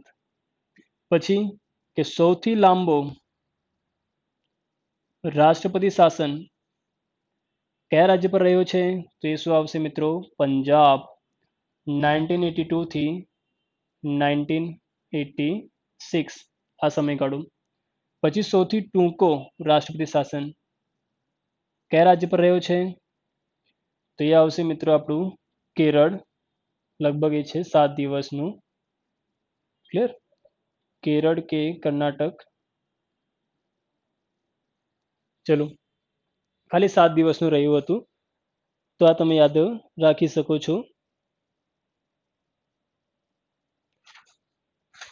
તો અહીંયાથી આપણે વાત કરવાની છે રાષ્ટ્રપતિ શાસનના એક્ઝામ્પલ લીધા આપણે થોડાક, કે સૌથી પહેલા રાષ્ટ્રપતિ શાસન કયા રાજ્ય પર અમલમાં આવ્યું? તો કે પંજાબ 1953. સૌથી વધુ વખત રાષ્ટ્રપતિ શાસન કયા રાજ્ય પર આવ્યું છે? તો અત્યારે મણિપુર ચાલે છે 10 વખત. 9 વખત કેરળ પર છે, 9 વખત ઉત્તર પ્રદેશ પર બી છે. સૌથી લાંબો રાષ્ટ્રપતિ શાસન કયા રાજ્ય પર રહ્યો છે? તો કે પંજાબ 1982 થી 1986. આ સમયગાળો એ છે કે જ્યારે પંજાબમાં થોડા ક્રાઇસિસ હતા. શું હતા? તો કે તે સમયે તમે એક નામ સાંભળ્યું હશે, ઓપરેશન બ્લુ સ્ટાર. શું હતું ઓપરેશન બ્લુ સ્ટાર? તો એને આપણે સમજી લઈએ. આ જે સમયગાળો છે ત્યારે પંજાબમાં જે અમૃતસર છે, તો પંજાબના અમૃતસર ખાતે આવેલા સુવર્ણ મંદિર, જેને ગોલ્ડન ટેમ્પલ કહીએ છીએ આપણે, વિશ્વનો સૌથી મોટો ગુરુદ્વારો છે કે જ્યાં લગાતાર લંગર ચાલતો હોય છે. તો એ ગોલ્ડન ટેમ્પલમાં આતંકવાદી ઘૂસી ગયા હતા. ક્લિયર? હવે સરકાર સામે પડકાર એ હતું કે આતંકવાદીઓને જે ત્યાંથી ખદેડવું હોય, બહાર કાઢવું હોય, તો આર્મી મોકલવી પડે. ફાયરિંગ વાયરિંગ તો ત્યાં થાય જ. તો સરકારની પ્લાનિંગ હતી કે આપણે આર્મી એક્શન કરવું પડશે, લશ્કરી એક્શન કરવું પડશે, જેના વિરોધમાં શીખો હતા. કારણ કે જે ગોલ્ડન ટેમ્પલ છે શીખો માટે સૌથી મહત્વનો ધાર્મિક સ્થળ છે. તો જો આર્મી એક્શન થાય તો મંદિરને ડેમેજ થશે, જેના માટે શીખો તૈયાર હતા નહીં. છતાં બી ઇન્દિરા ગાંધી સરકાર, ઇન્દિરા ગાંધી તે સમયે વડાપ્રધાન હતા આપણા દેશના, ઇન્દિરા ગાંધી સરકારે પછી શું કર્યું? ત્યાં પરમિશન આપી, ઓપરેશન બ્લુ સ્ટાર થયો, જેમાં ઇન્ડિયન આર્મીના પરાક્રમથી આપણે શું કર્યું? આતંકવાદીઓને ઢેર કર્યા, પણ મંદિરને ખાસું નુકસાન થયું, જેનાથી શીખોની લાગણી થોડીક દુખાઈ ગઈ હતી. તો પછી કહેવાય છે કે તારીખ હતી 31 ઓક્ટોબર 1984. આ તારીખે કહેવાય છે કે જ્યારે ઇન્દિરા ગાંધી સવારે ડેલી રૂટીન પોતાનું પૂરું કરીને જ્યારે વોકિંગ ડિસ્ટન્સ પર જેમનું ઓફિસ હતું ઘરેથી, તો જ્યારે વોક કરીને ઓફિસે ગયા ત્યારે એમના જે 2 બોડીગાર્ડ હતા, જેમ ઓફિસમાં એન્ટર થયા છે તેમજ જે શીખ બોડીગાર્ડ હતા એમણે શું કર્યું? તો ઇન્દિરા ગાંધીને ગોળીઓથી, ક્લિયર, મતલબ હત્યા કરી એમ તમે કહી શકો છો, ગોળીઓ મારી. તો આવી રીતના દેશના જે પ્રથમ મહિલા વડાપ્રધાન હતા ઇન્દિરા ગાંધી, અથવા દેશના લોખંડી મહિલા કહેવાય છે ઇન્દિરા ગાંધી, એમની હત્યા 31 ઓક્ટોબર 1984ના રોજ ઓપરેશન બ્લુ સ્ટારના લીધે કરવામાં આવી હતી. તો આ સમયે દેશની પરિસ્થિતિ એવી હતી મિત્રો કે જ્યારે પછી પંજાબમાં થોડાક જે પ્રોબ્લેમ હતી, જે સમસ્યા હતી, થોડાક સરકાર પોતાના કંટ્રોલમાં લેવા માંગતી હતી કેન્દ્ર સરકાર, એટલા માટે ત્યાં રાષ્ટ્રપતિ શાસન થોડોક લાંબો ચાલ્યો છે. સૌથી ટૂંકો રાષ્ટ્રપતિ શાસન તો કે કર્ણાટકમાં છે 7 દિવસનો જ ખાલી. અને પછી વાત આવે છે ગુજરાતની મિત્રો. ગુજરાતમાં કેટલી વખત રાષ્ટ્રપતિ શાસન લાદવામાં આવ્યું છે? તમે કોમેન્ટ કરો. ત્યાં સુધી યાદ રાખજો કે નાણાકીય કટોકટીના આપણી પાસે કોઈ એક્ઝામ્પલ નથી, આ ક્યારે લાદવામાં આવી નથી. પણ 1991માં થોડાક હાલત એવા હતા. વીપી નરસિમ્હા રાવની સરકાર પીએમ હતા તે સમયે 1991માં, અને આમના નાણામંત્રી કોણ હતા? આમના નાણામંત્રી હતા મનમોહન સિંહ. 1991માં પરિસ્થિતિ એવી હતી દેશની કે જ્યારે નાણાંની અછત થઈ ગઈ હતી, ત્યારે આજે નાણામંત્રી હતા મનમોહન સિંહ શું લાવ્યા હતા? તે લાવ્યા હતા આર્થિક ઉદારીકરણની નીતિ. ક્લિયર? જે નીતિ દ્વારા થોડાક નાણાકીય અછતને પૂરી કરવામાં આવી અને દેશ ફરીથી પટરી પર આવ્યું. તો આપણા ગુજરાતમાં જે રાષ્ટ્રપતિ શાસન છે 5 વખત લાદવામાં આવ્યો છે. 5 વખતની વાત કરી લઈએ આપણે, અને પ્રશ્ન છે કે ભાઈ સૌ પ્રથમ રાષ્ટ્રપતિ શાસન ગુજરાત પર ક્યારે લાદવામાં આવ્યો? એ તમે કોમેન્ટ કરો. સૌથી પહેલા રાષ્ટ્રપતિ શાસન ગુજરાત પર ક્યારે લાદવામાં આવ્યું?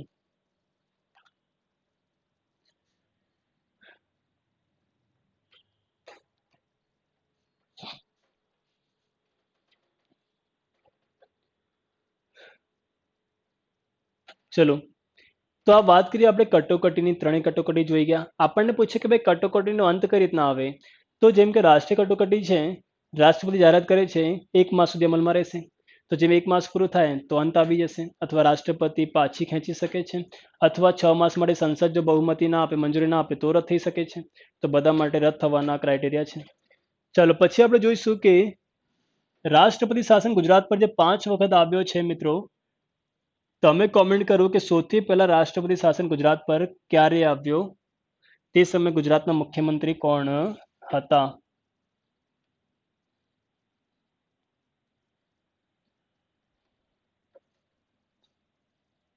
તો ત્રણેય પ્રકારની કટોકટીને આપણે જોઈ ગયા. હવે આ ભાગને લગતી થોડીક મહત્વની માહિતીને આપણે મેળવી લઈએ. તો લખી દઈએ ગુજરાત પર રાષ્ટ્રપતિ શાસન. સિરિયલ નંબર છે આપણી પાસે, પછી વર્ષ, સીએમ અને રાજ્યપાલ આપણને પૂછી શકે છે. ચલો, પહેલી વખત જે રાષ્ટ્રપતિ શાસન ગુજરાત પર આવ્યું છે, સમયગાળો તમને કોઈ પૂછી લે તો યાદ રાખવાનું કે 1971, 1971, કે જ્યારે પહેલી વખત ગુજરાત પર રાષ્ટ્રપતિ શાસન અમલમાં આવ્યું હતું. અત્યાર સુધી 5 વખત છે, તો પાંચેયનો આપણે હિસાબ અહીંયા કરી લઈએ. 1971.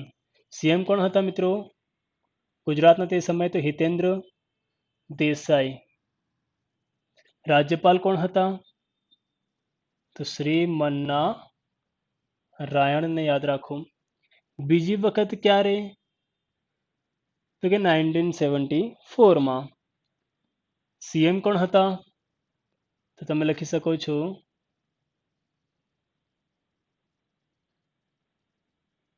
ચિમનભાઈ પટેલ.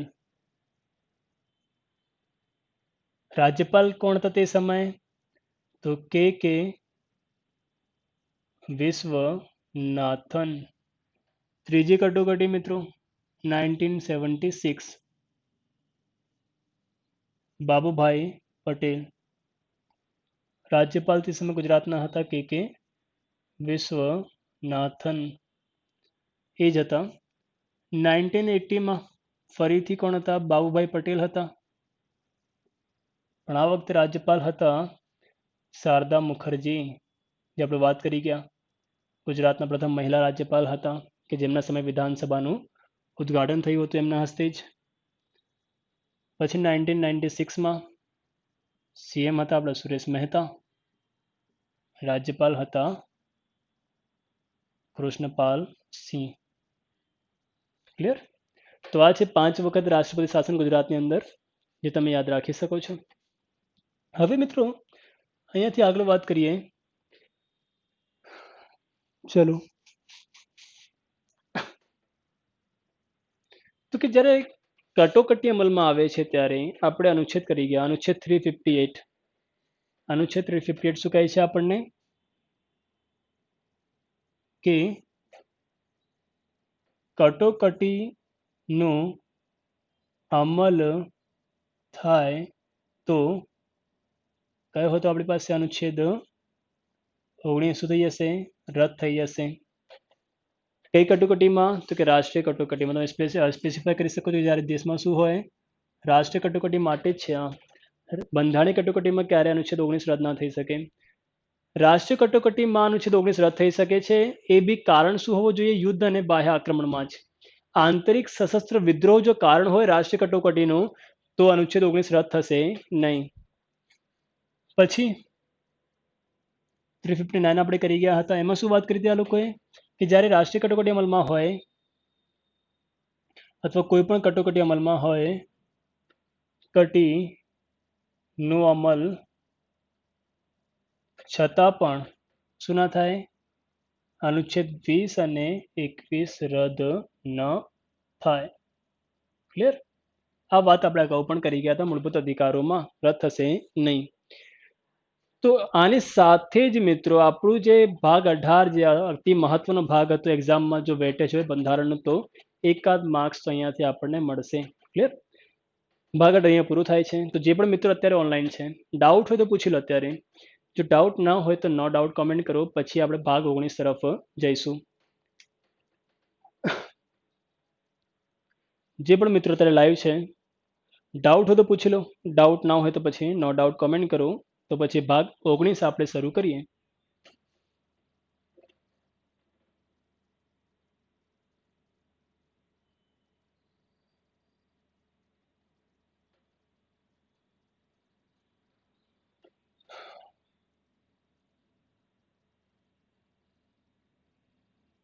ડાઉટ હોય તો પૂછો મિત્રો. ચલો કે ડાઉટ નથી, ગુડ.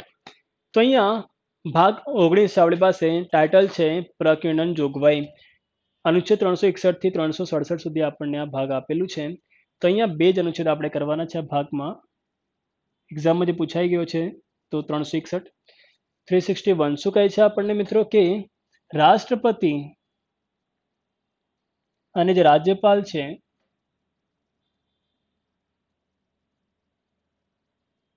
ને હોદ્દા દરમિયાન શું આપવામાં આવ્યું છે? વિશેષ રક્ષણ છે મિત્રો. મતલબ આમના પર કોઈ બી કાયદા સરકારના લાગુ પડશે નહીં, દેશના લાગુ પડશે નહીં. આમને વિશેષ રક્ષણ છે જ્યારે આ હોદ્દા પર વિરાજમાન હોય છે ત્યારે. મતલબ ફોજદારી કેસમાં બી આમની ધરપકડ ન થઈ શકે. ક્લિયર? મતલબ એ થાય છે કે આઈપીસી જે આપણે કહેતા હોઈએ, ઇન્ડિયન પિનલ કોડ, એ બી રાષ્ટ્રપતિ રાજ્યપાલ પર અમલમાં આવતો નથી. અનુચ્છેદ 14 આપણે ભણી ગયા હતા કે કાયદા સમક્ષ સમાનતા. એમાં બી અપવાદમાં કોણ આવે છે? રાષ્ટ્રપતિ અને રાજ્યપાલ. કારણ કે કાયદાની નજરે બધા સમાન હોવા જોઈએ, એ અહીંયા આપણને દેખાતું નથી, કારણ કે આ બેને વિશેષ રક્ષણ છે. તો આમના માટે અનુચ્છેદ 14 માં આ અપવાદમાં આવે છે રાષ્ટ્રપતિ અને રાજ્યપાલ. ચલો આ 361 યાદ રાખજો કે વિશેષ રક્ષણ છે. કોઈ પણ કાર્યવાહી ન કરી શકાય જ્યારે રાષ્ટ્રપતિ અને કોઈ રાજ્યપાલ હોદ્દા પર હોય ત્યારે એમના ઉપર કોઈ બી કાર્યવાહી ન કરી શકાય. અનુચ્છેદ 365 એવું કહે છે કે ભાઈ કેન્દ્ર સરકાર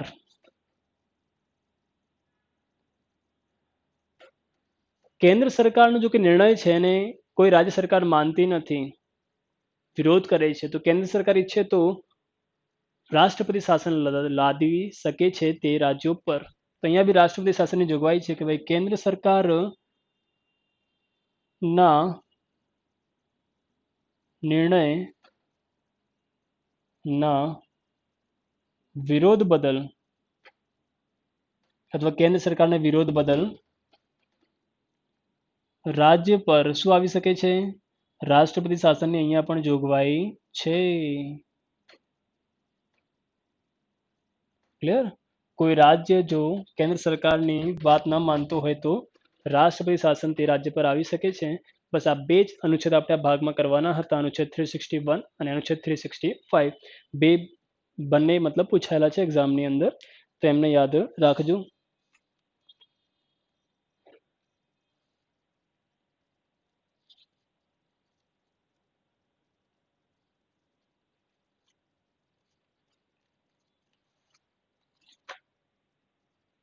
ચલો મિત્રો, તો આ છે ભાગ 19 જે અહીંયા પૂરો થાય છે અને પછી આવશે ભાગ 20.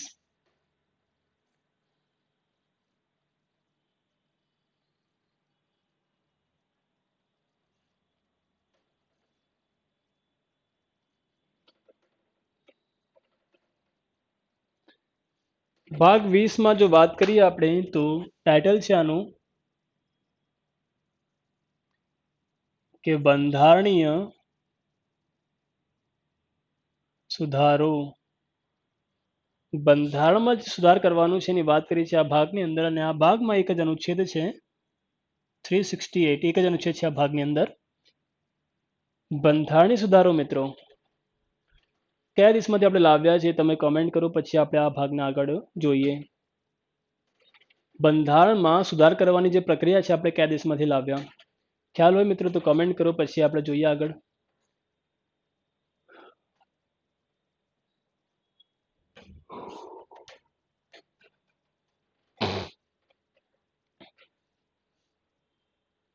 તો બંધારણમાં આપણે સુધાર કરવાનો છે, જે પ્રક્રિયા છે આપણે કયા દેશમાંથી લાવ્યા છે? તો હવે યાદ રાખજો, દક્ષિણ આફ્રિકા, સાઉથ આફ્રિકામાંથી લાવ્યા છે આપણે આ પ્રક્રિયાને. હવે બંધારણમાં જો સુધાર કરવાનું હોય તો કોણ કરી શકે છે? તો સંસદ કરી શકે છે. સંસદના બંને ગૃહ, રાજ્યસભા અને લોકસભા પાસે આ સમાન સત્તા છે. અને બંધારણીય સુધારો જે છે એ કેન્દ્રીય આધીનનો વિષય છે, મતલબ રાજ્ય બંધારણમાં કોઈ સુધાર કરી શકતા નથી. ગુડ, ચલો તો યાદ રાખજો, આને 368 આપણે કરવા જઈ રહ્યા છીએ. અનુચ્છેદ 368 આપણને એવું કહે છે કે બંધારણમાં સુધારો જે કરવાનું હોય 3 પ્રકારે થઈ શકે છે. 3 પ્રકાર છે એના. એક, સાદી બહુમતીથી. બીજું, વિશેષ બહુમતીથી. ત્રીજું, વિશેષ બહુમતી પ્લસ અડધાથી વધુ વિધાનમંડળની મંજૂરી મળે. અચ્છા, સ્પેસિફાય કરીએ આપણે. સંસદના બંને ગૃહોની સાદી બહુમતી, સંસદના બંને ગૃહોની વિશેષ બહુમતી, સંસદના બંને ગૃહોની વિશેષ બહુમતી પ્લસ અડધાથી વધુ વિધાનમંડળની મંજૂરી. શું છે આ બધું સમજી લઈએ આપણે. તો કે બંધારણમાં આપણે જો કોઈ સુધાર કરવાનું હોય તો સંસદ કરી શકે છે, પણ તેમાં 3 પ્રકારની પ્રોસેસ હોય છે. અમુક સુધારા એવા છે બંધારણની અંદર મિત્રો કે જેમાં સંસદના બંને ગૃહની ખાલી શું જોઈએ આપણને? સાદી બહુમતી. મતલબ લોકસભાના 50%થી વધુ એગ્રી થાય, રાજ્યસભાના 50%થી વધુ એગ્રી થાય તો આ પ્રકારના સુધારા થઈ શકે છે. બીજું છે કે સંસદના બંને ગૃહોની વિશેષ બહુમતી જોઈએ છે, જે આપણે વાત કરી ગયા હતા. વિશેષ બહુમતી શું હોય છે? ક્લિયર? બંને ગૃહની અલગ અલગ 50%થી વધુ સભ્યો એગ્રી થવા જોઈએ, સાથે હાજર રહીને જે મતદાન કરે છે એવા 2/3 થી વધુ સભ્યો એગ્રી થવા જોઈએ, તો કહેવાય વિશેષ બહુમતી મળી. તો આવી રાજ્યસભા લોકસભા બંનેની જોઈએ છે તો કહેવાય કે સંસદના બંને ગૃહોની વિશેષ બહુમતી મળી છે. પછી અમુક સુધારા એવા હોય છે કે જે કરવા પાછળ શું કરવું પડે? સંસદના બંને ગૃહોની વિશેષ બહુમતી તો જોઈએ જ છે, સાથે રાજ્યની જે કુલ વિધાનસભા છે, વિધાનમંડળ છે, તો અડધાથી વધુ વિધાનમંડળ બી એગ્રી થવી જોઈએ, ટેકા આપવા માટે આવી જોઈએ, તો કહેવાય કે આ પ્રકારે સુધારો થઈ ગયો છે. ક્લિયર? તો બંધારણમાં સુધારો કરવાની આ 3 પ્રકારની રીત છે, જેને તમે યાદ રાખી શકો છો.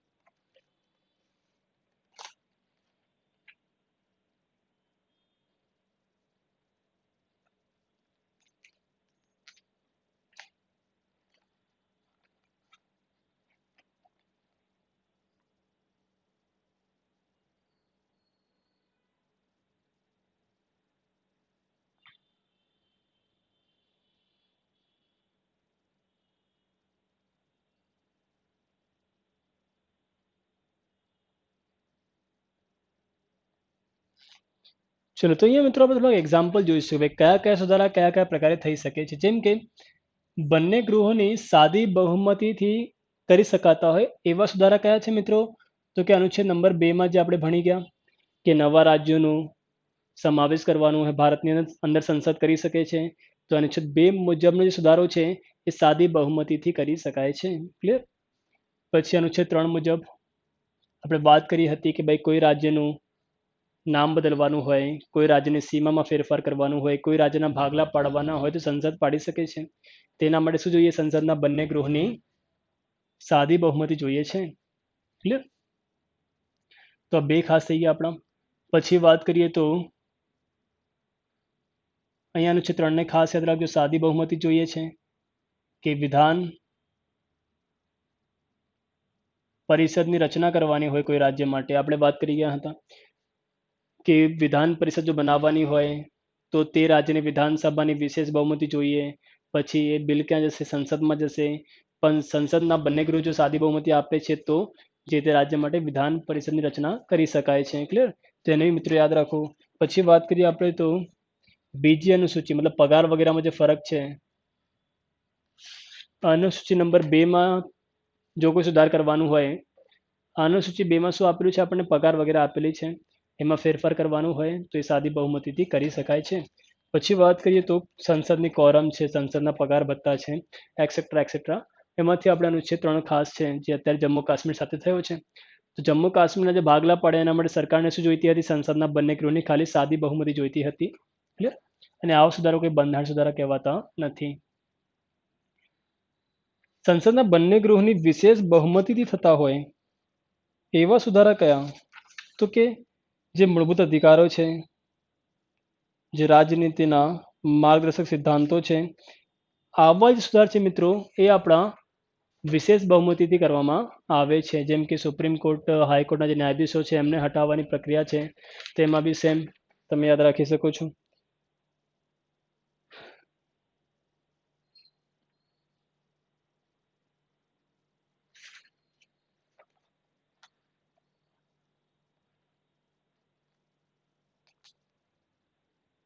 તો આમાં ખાસ યાદ રાખજો, જેમ કે આપણો મૂળભૂત અધિકાર છે,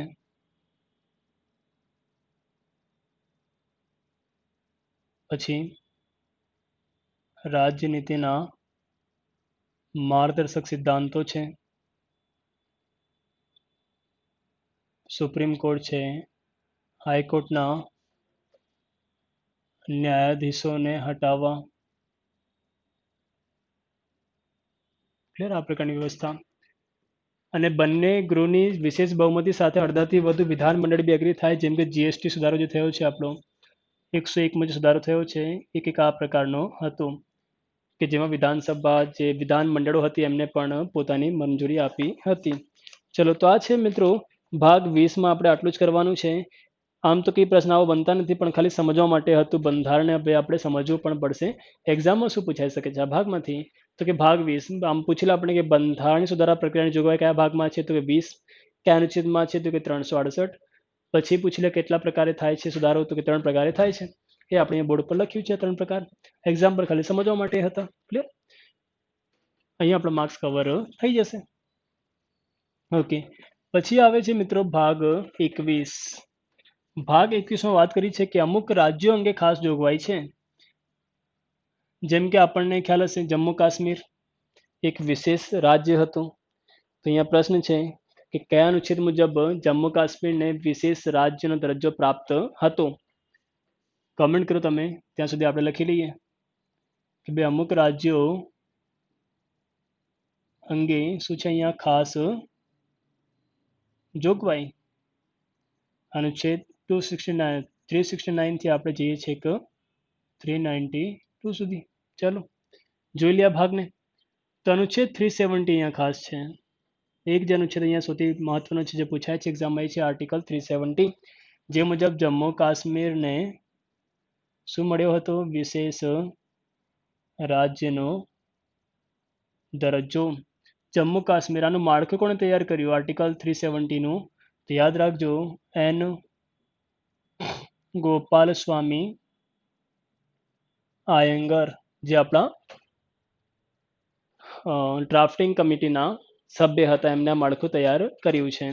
આર્ટિકલ 370 આ એક ટેમ્પરરી પ્રોવિઝન હતું બંધારણની અંદર. જમ્મુ કાશ્મીર નું જે ભારત સંઘમાં સમાવેશ થયો તે બદલ ભારત સરકાર દ્વારા એક ખાસ જોગવાઈ જમ્મુ કાશ્મીર માટે કરવાની આ પહેલ હતી, જે આર્ટિકલ 370.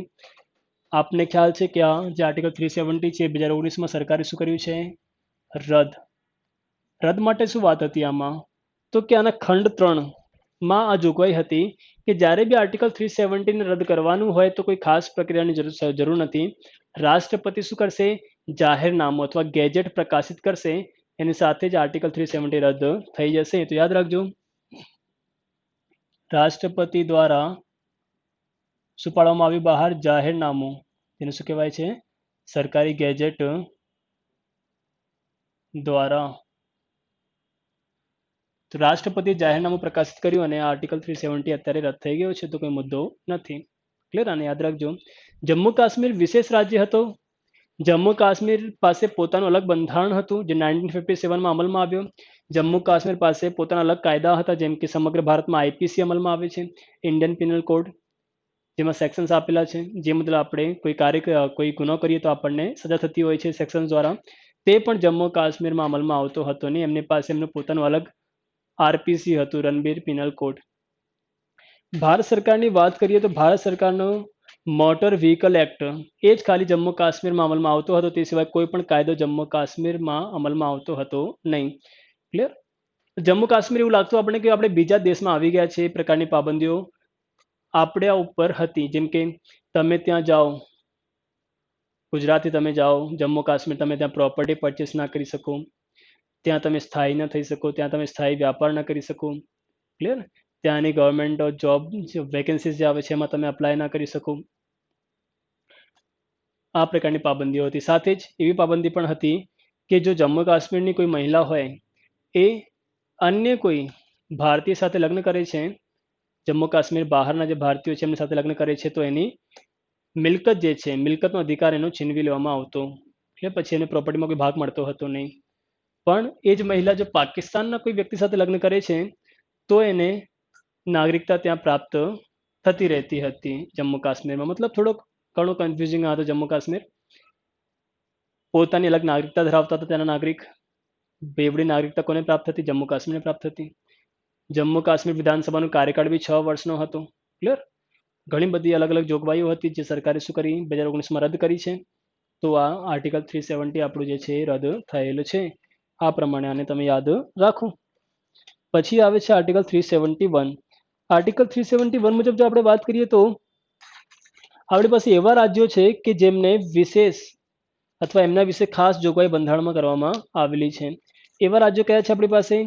તમે યાદ રાખી શકો છો.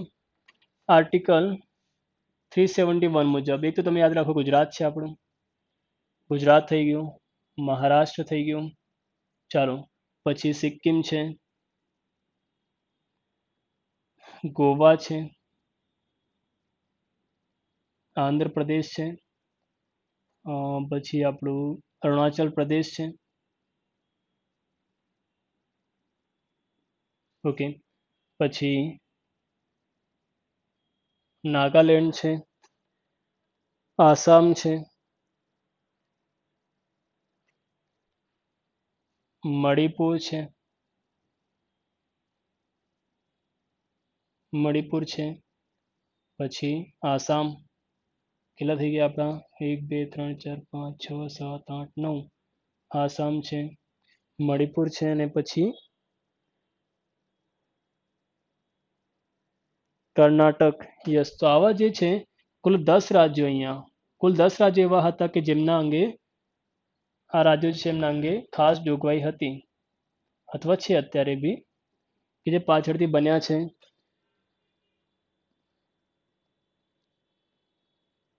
ચાલો તો 10 રાજ્યોનું નામ યાદ રાખો. આ 10 રાજ્યોને ખાસ જોગવાઈ બંધારણની અંદર આપવામાં આવેલી છે. આ બે જ અનુચ્છેદ આ ભાગમાં આપણે કરવાના હોય છે. આ બે અનુચ્છેદ તમે કરો તો કહેવાય કે અનુચ્છેદ 370 થોડોક મહત્વનો થઈ જાય છે અને 371માં 10 રાજ્યો આપેલા છે આપણને કે જે મુજબ આપણે શું કરી શકીએ, તો 10 રાજ્યોને વિશેષ દરજ્જો પ્રાપ્ત છે. અને તે પછી ભાગ 22 જેમ વાત કરી છે કે ભાઈ ટૂંકી સંજ્ઞા સાથે હિન્દી ભાષામાં શું કરવાનું? આપણે અધિકૃત પાઠ કરવો. અનુચ્છેદ 393 થી 395 સુધી આપેલો છે. એમાં અનુચ્છેદ 394 એવું કહે છે કે હિન્દી ભાષામાં શું કરવાનું? આપણે અધિકૃત પાઠ કરવો. ક્લિયર? મતલબ બોલચાલમાં હિન્દી ભાષાનો પ્રયોગ વધારે કરવો, કંઈક આવું કહેવા માંગે છે અનુચ્છેદ 394A. ક્લિયર? એક લોકલ લેંગ્વેજ આપણે જળવાઈ રહે દેશની અંદર, એના માટે આ એક જોગવાઈ છે કે હિન્દી ભાષાનો બોલચાલમાં વધારે પ્રયોગ કરવો. તો આ છે મિત્રો અનુચ્છેદ 394A. એક આવી વાત છે કે ભાઈ હિન્દી ભાષાનો બોલચાલમાં વધારે ઉપયોગ કરવો. આની સાથે જ મિત્રો ભાગ 22 પૂરો થઈ જાય છે અને ભાગ 22ની સાથે તમે કહી શકો છો કે બંધારણ પણ આપણો પૂરો થાય છે. ક્લિયર?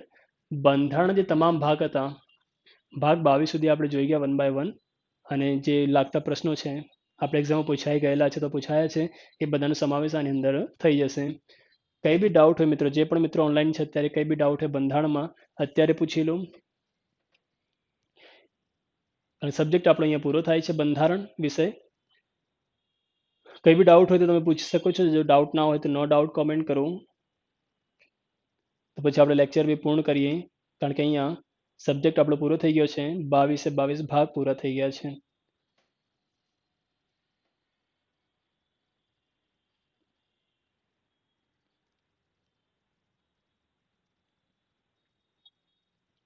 ઓકે મિત્રો,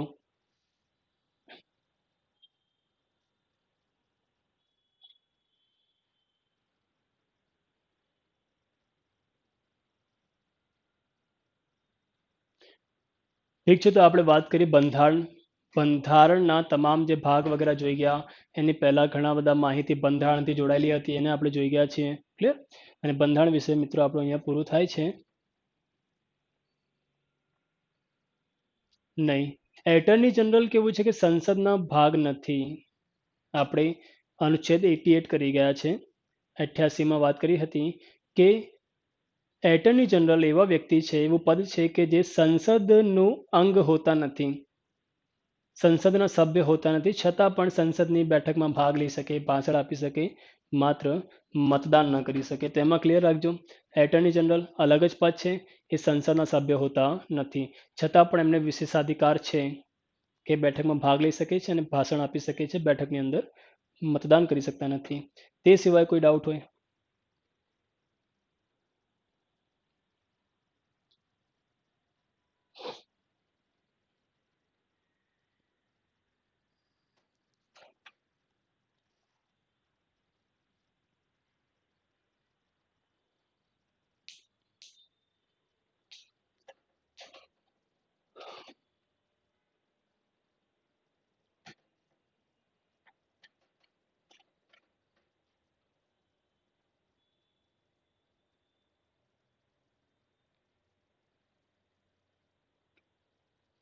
ડાઉટ ના હોય તો નો ડાઉટ કોમેન્ટ કરજો.